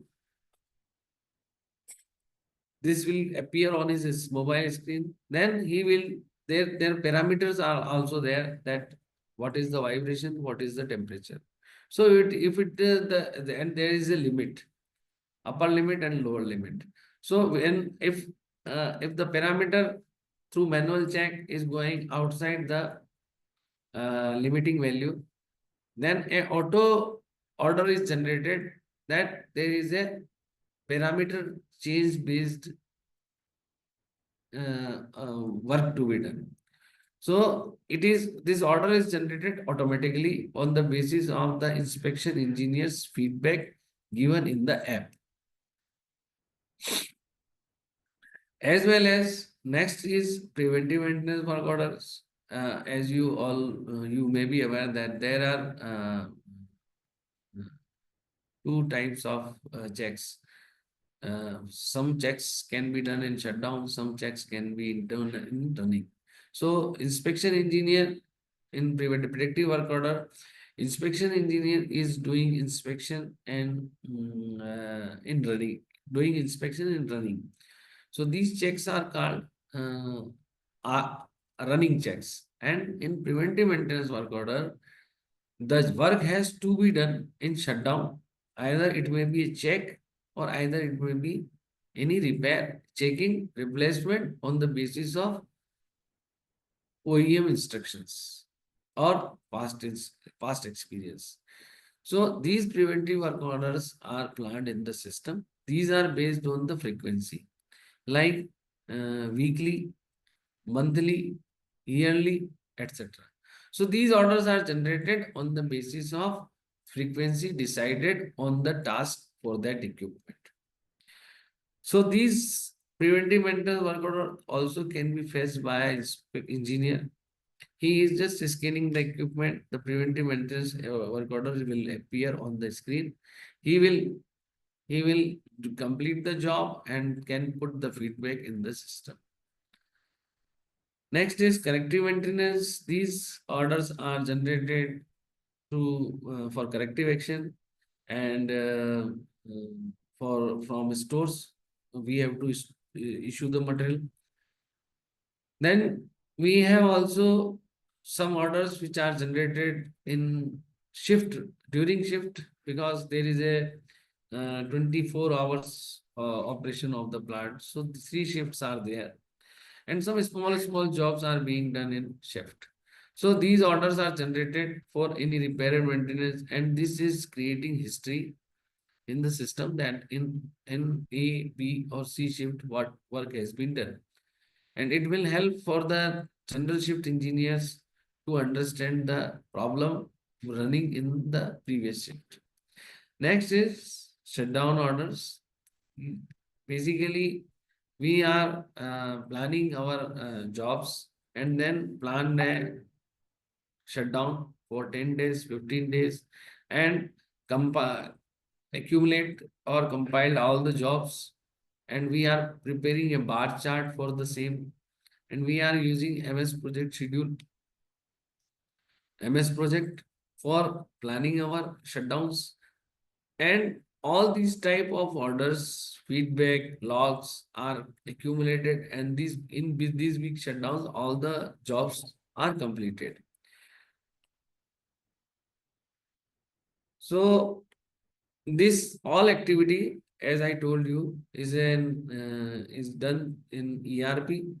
It is an automated system, and this is also this plant maintenance is performed by web or enhanced app is there with QR codes. As I told you that there is for every equipment there is a QR code pasted on the equipment, and by scanning the QR code you can understand what is the equipment, which equipment is this.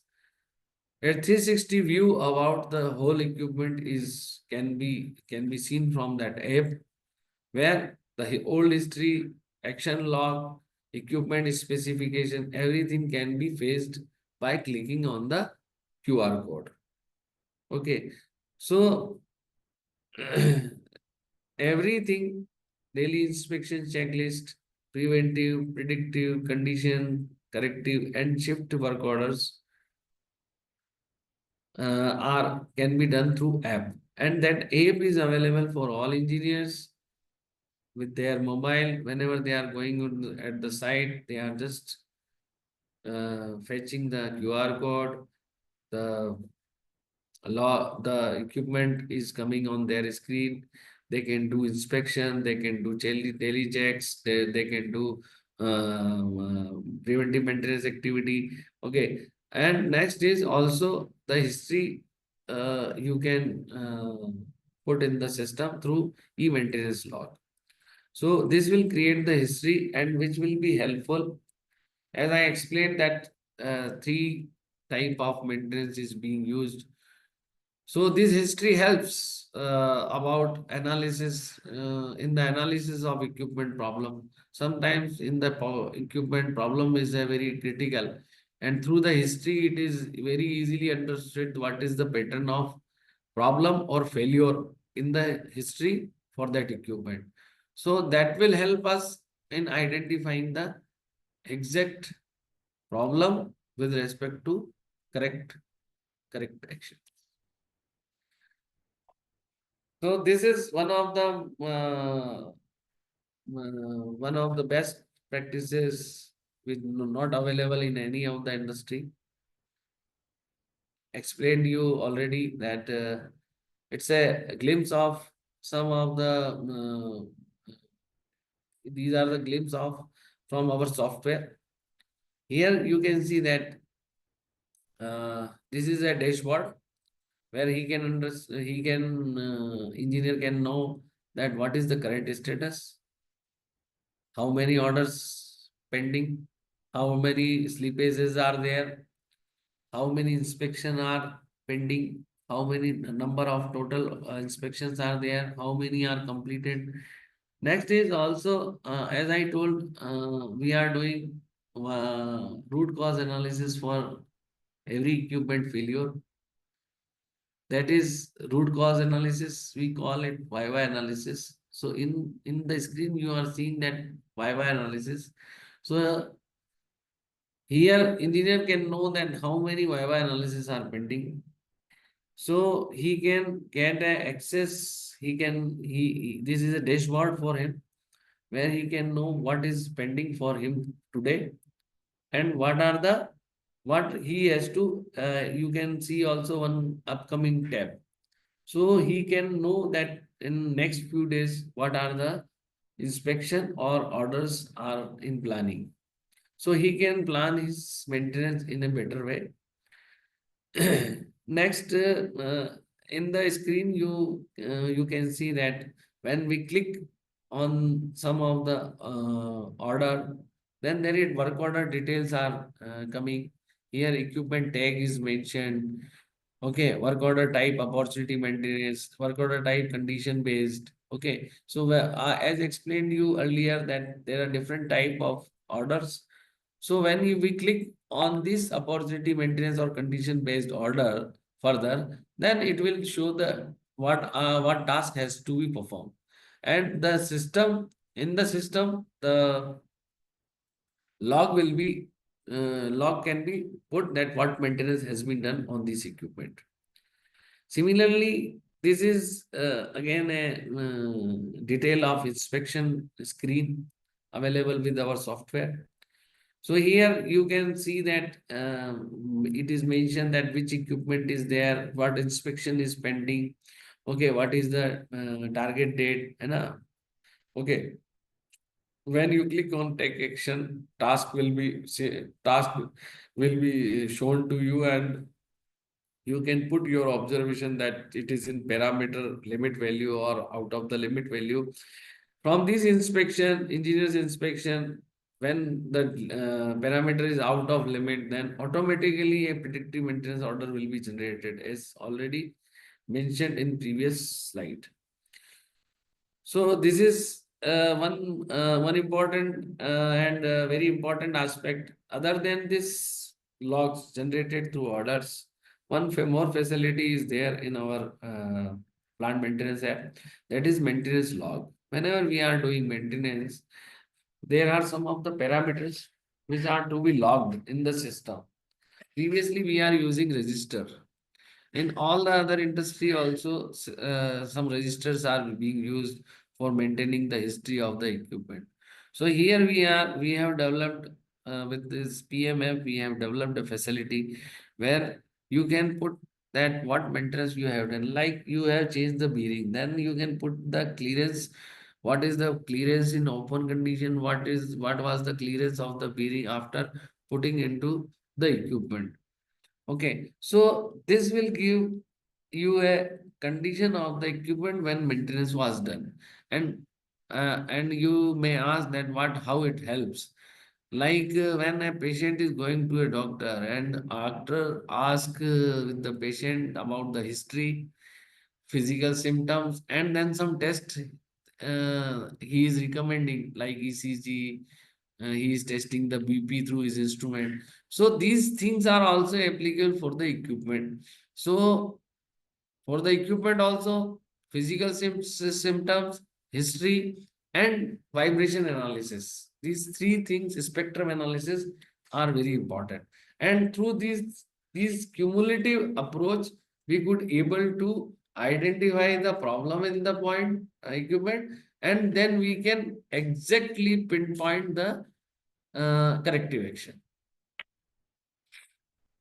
So there are some of the other condition monitoring techniques. A wide range of condition monitoring techniques are available in the industry. Yet we are using some of the techniques which are oil analysis, thermography, ultrasound analysis and vibration analysis. In oil analysis, oil is like blood in human body. It is working for the oil is working like blood in human body. So it is very important to maintain the condition of the oil. So to keep a watch on oil condition, we are performing some of the analysis, that is page test. Through this, we are identifying the contamination level in the oil, and if there is a contamination out of the limit, then we are replacing the oil or we are filtering the oil. Then is wear particle analysis. As we all know that if there is a meshing of anything or movement of any equipment, then there is a wear. And bearing wear happens, and other wear are also seen in the gearboxes and all. So to identify that there is a wear particle analysis is done through that ferrous particle, non-ferrous particles are identified, and on the basis of particle particle concentration in the sample, the abnormal or critical condition is identified, and oil replacement or part replacement detailed analysis is recommended. Then moisture content, it is very important for prevention of corrosion. Then total acid number, it decides the oxidation and subsequent corrosion risk in machinery. It is to be maintained 1 milligram KOH per gram. Okay, kinematic viscosity is very important. It is because as uh, viscosity changes with temperature with relation to temperature in the lubricating oil. So it is very important that our viscosity range should not go beyond less than the recommended. So our temperature should be maintained within the range. For that, cooling techniques are used so that to keep the oil temperature in the range, so that our oil viscosity can be maintained. So this is one of the technique which is thermography. Infrared thermography is a technique for producing a visible image of invisible through and infrared radiation here infrared radiation emitted by the object are being captured through infrared camera, and it identify that which area is hot in comparison to other area. As described in the picture, when we are putting infrared camera, there is a blue area and there is a red, this is a yellow area. So red area is more hot, yellow is less, and then blue is very colder than these areas. So this helps us to identify variation in the temperature and pinpoint the problem, where is the problem. Next is we are utilizing ultrasonic waves. Here ultrasonic waves are used to identify any defect in the shaft or any flaw. So these type of defects are indicated on the screen when in ultrasonic waves pass uh, through that shaft or any pin to identify the defect. So we come to the most important thing, that is condition monitoring, that is vibration analysis. So first we should understand what is the vibration. In a simple definition, vibration is motion of a machine or machine part back and forth from its position of rest. So, and it is believed that 90% of problems can be identified through vibration analysis only, and 10% problems defects can be identified through other analysis. So it's a we can say that it is having a very important role of in identifying the problem in the equipment. But provided you must have a very good analyst, very good knowledge of vibration analysis, spectrum analysis, then that will help you in identifying the correct problems.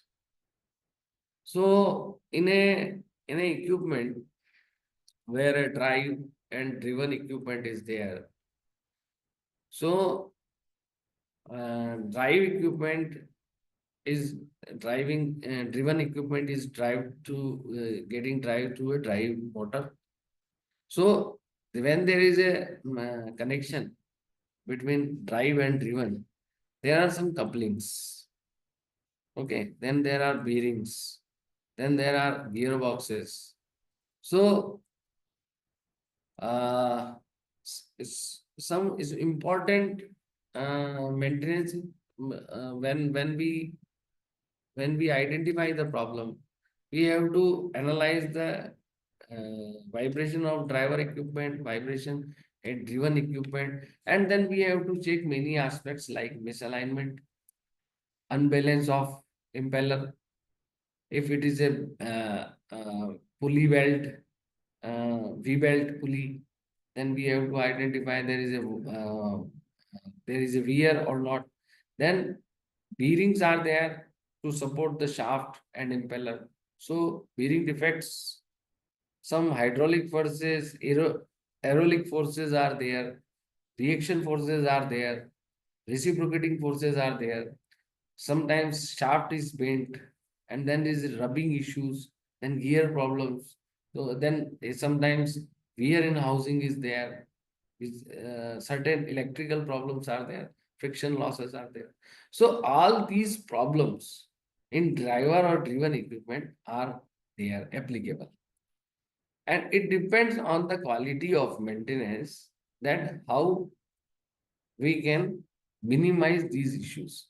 And now the important thing is to identify we are having data in terms of vibration, and we are getting it, we are capturing it through our analyzer, and this analyzer gives us uh, FFT series data, which is compiling amplitude versus frequency. And this through this amplitude and frequency, we have to identify which force is dominant. So there are some fixed logic also. And then there is a skill of the analyst, which is having vibration analysis training of level 1, 2, or 3, where it is where he is understanding different spectrums, analysis of various doing analysis of various spectrums, and pinpointing the problem dominant out of many problems, because these all our aspects are applicable when a driver or driven equipment is there. So we are using some of the terms in measurement of vibration. We are measuring vibration in terms of displacement, velocity, acceleration, and spike energy. Okay, so this is vibration. As with the definition, the motion it is vibration is the motion of a machine or machine part back and forth from its, so it's a sinusoidal wave. You can see it from this picture, and there are two important thing which are being used in terms used in vibration analysis. What is the peak value and what is the RMS value? So peak value is the vibration we can, when we are measuring the vibration, where lot of data is coming for for a minute or in 60-second data is captured. Lot of data is coming. All forces are applicable. Displacement, velocity, and acceleration data is being captured. Then software is analyzing what is the amplitude in terms of different terms, displacement, velocity, and acceleration. So here two terms are two things are important: RMS root mean square value and peak value. So this is is one sort of spectrum. Spectrum is a fast Fourier transformation series. When you are having lot of data, fast Fourier transformation series are used to uh, accumulate the relevant data. Okay, and these relevant data is compiled in the form of amplitude versus frequency. So here our analysis part is started. We identify that what frequency is dominant and how much is the amplitude. Amplitude gives the severity, and frequency indicate that what force is prominent and what could be the problem. It is due to unbalance, it is due to misalignment, it is due to electric force, it is due to aerodynamic force. So this frequency will indicate the nature of the problem, and amplitude will give you indicate the severity of the problem. One more important technique that we are utilizing is at our place, that is false air and compressed air, because this device is device image, audible sound and ultrasound. This device locates the source of leakage and leakage in real time. And when you are taking a picture of the equipment, it is when where there is a leakage, it shows in terms of bubble. Okay, as indicated in the picture, you are seeing that this device also can also be used in wires in electrical application where there is a corona discharge is happening and partial discharge localization is there. So we are having this equipment, and it's a costly equipment, equipped with latest technology. We are utilizing it to reduce our false air, compressed air leakages, and attending compressed air leakages and identifying corona discharges and our electrical applications. So I am sharing one of the case study through vibration analysis, so you can understand how it is useful, how it is being done, and how recommendations are being given, and उसके बाद next how findings are converted into activity, and then again it is checked for corrected or not. So problem was in vibration measurement, we found that there is acceleration in the high acceleration reached up to 1.8 G at motor driven bearing with slight abnormal sound from the bearing. Here we identified, we come to the spectrum analysis. This type of spectrum we are getting, and this is frequency versus amplitude. So here you can see that some frequencies are there identified in the spectrum, and gauge frequency, inner race frequency, outer race frequency. Okay, and we have identified that outer race frequency is having harmonics, which is indicated in some blue boxes. That with reference to outer race frequency, there are repetitive problems is indicated. Okay, harmonics means at higher frequencies also the same problem is repeated. So we by this frequency observation, we are identifying which is the prominent issue. So here outer race frequency is identified as a prominent frequency, fault frequency, and it is having harmonics also. So Here we are indication of inner rest wear or damage indicating in velocity and time signal spectrum with varying frequencies. Abnormal sound also observed from motor drive and due to wear in housing or bearing. For here we recommended replacement of the bearing. Motor drive and case found completely worn out and housing was also worn out. And after correction, acceleration value reached from 1.8 to 1.5 G, which is in the limiting range. So you can see the condition of the bearing when it was opened. This was the condition. And from the outside, we cannot understand what is the issue.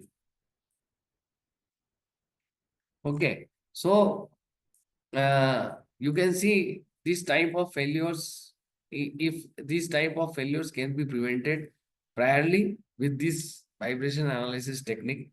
As I told you that 90% of the problems can be identified if analysis and knowledge of analyst is perfect.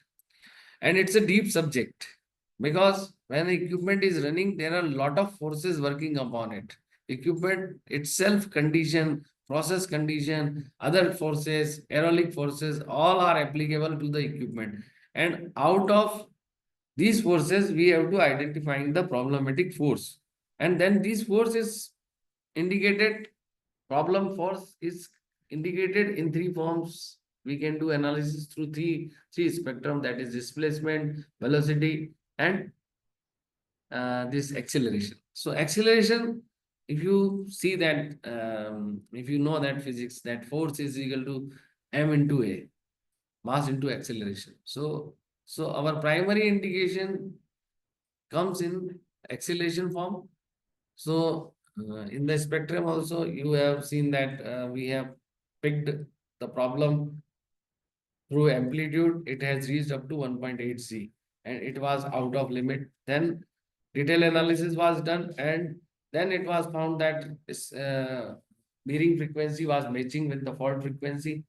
Means the problematic force was outer race issue, and this is creating a abnormal force, and which was indicated in terms of spectrum analysis. So by this way we are analyzing. I again one more case study I share. This is an elevator, ball mill elevator. Here acceleration reached up to 1.3 G at gearbox input and intermediate bearing. Then this was the condition found, and here in this spectrum, inner outer sphere indication are coming. Ball pulse frequency inner race was matching and there were harmonics. So these harmonics was clearly indicating that there is a problem in the bearing inner race. So in a gearbox where there are 11 to 12 bearings, and we out from outside we are not knowing anything inside the gearbox where problem is there. So by this method, vibration analysis, we can pinpoint that it is at problem is at input bearing, and what is the problem, inner race, outer race, housing, or shaft issue. So this sort of correct problem identification helps us in maintaining our reliability more than 99.99%. And these are from me, and this sort of problems not cannot be seen through any inspection, because these are dismantled part. When it is a installed position, then you can not see this bearing. So these problems can be identified through a spectrum analysis, like we are knowing the problem of a condition of the heart through our ECG. This is the same method. Here, so reading a ECG need a doctor. Here also, reading a spectrum need some vibration analysis, and we are adopting latest technology and methods in maintaining our reliability of our equipment. So this is all from my side.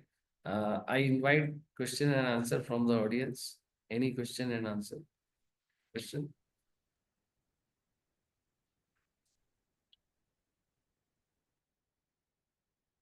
Anybody I have the audible? query? Yes, sure. Anybody have the query? Please ask. Hello. Yes. Yes, sir. Sir, this is RP Singh from IPS College. Sir, Okay. actually, this software is capable of calculating OE, operating equipment efficiency.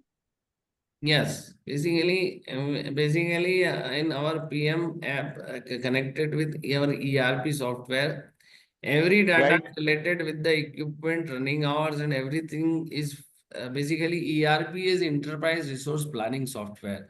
It includes right, sir. production, it includes material management, it includes accounts, and all the functions are connected through one system.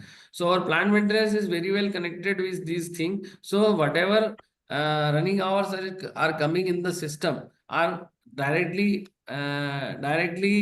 faced at equipment level also.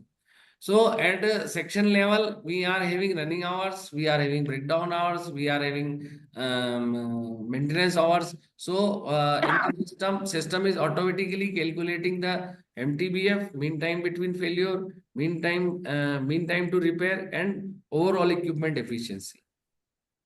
Right, sir. Actually, sir, suppose a company who is already having ERP installed in their premises, right? And Okay. these could be considered as an add-on and more modern. If we attach all these sensors that would capture data automatically, and I think in near future it will take corrective action also. Right now what I found key the software will send the signals, and humanly we have to repair, or it could repair also, take the smart decisions. One thing I want to correct because any physical deterioration happening in the system can be corrected through a maintenance only. Like only in our production system where artificial intelligence software is there there it is correcting the parameters on the basis of its predefined logics, that these parameters is going outside and correcting it. But in case of any equipment like your car, if there is a in the car oil condition is deteriorated, so automatically it cannot be corrected. Physically, we have to replace the oil.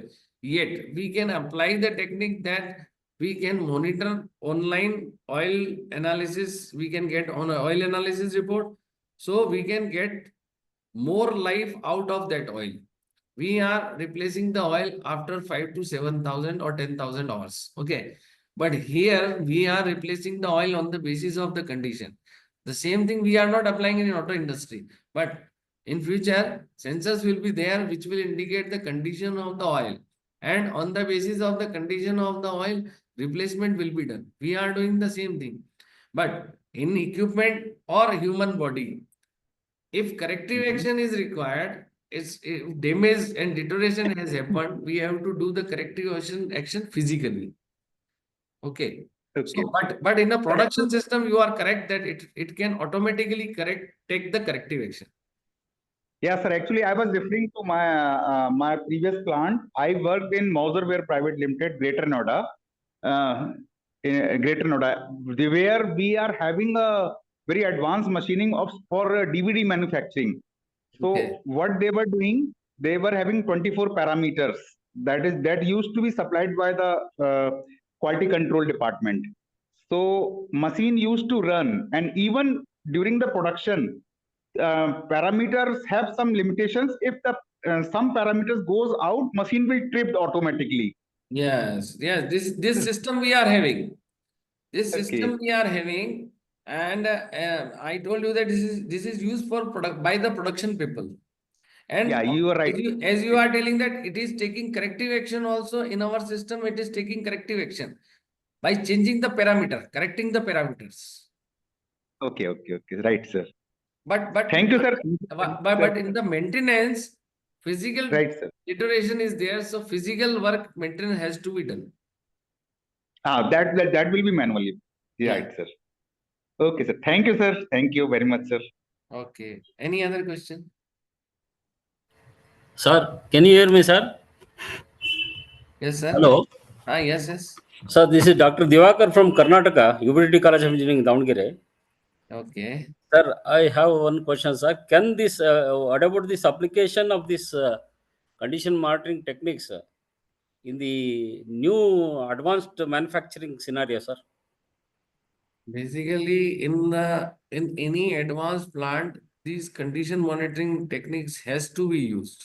Yes, sir. Otherwise, your cost will be higher.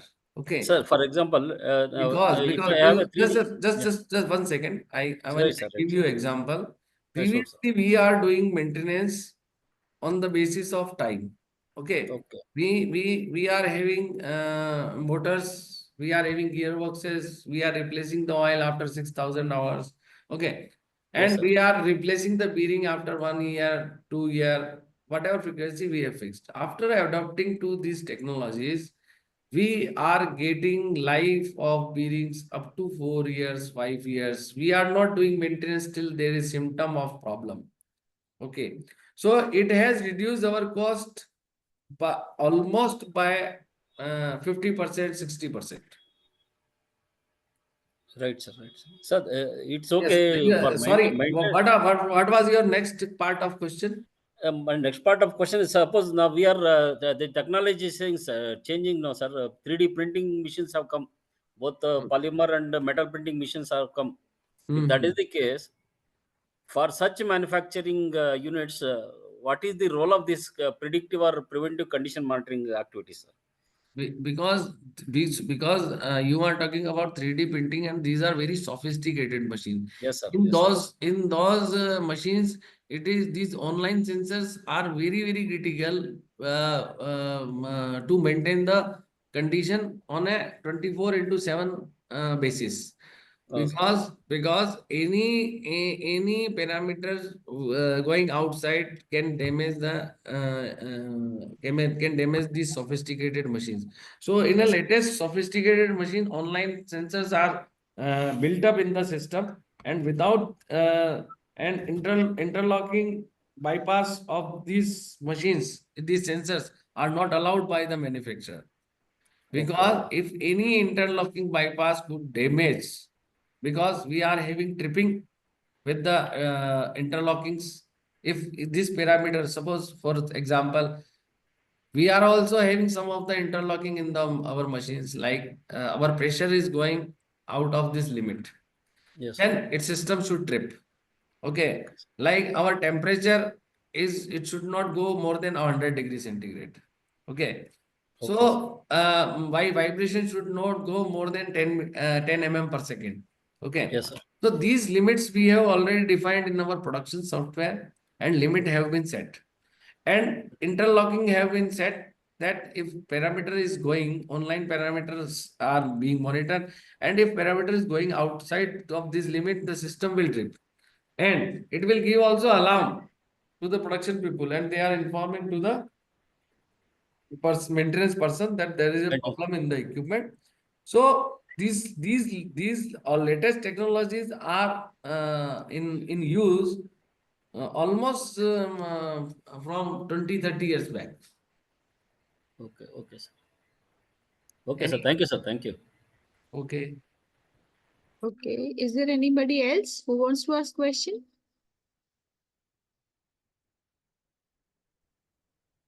So, yes, Vivek sir. Okay, so thank you, Mr. Amit Mehta, for your wonderful presentation. I hope everyone has been benefited with your knowledge.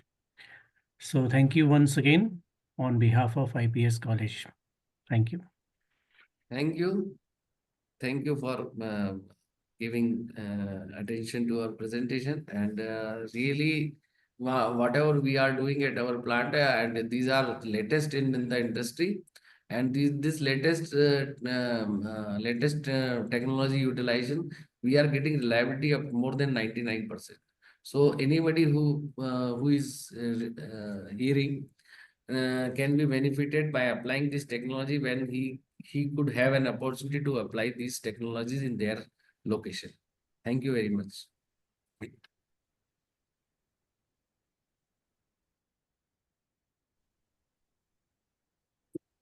Our next session will be started tomorrow at 6 p.m. I request to all participants, please join 10 minutes prior. Thank you all. Good night.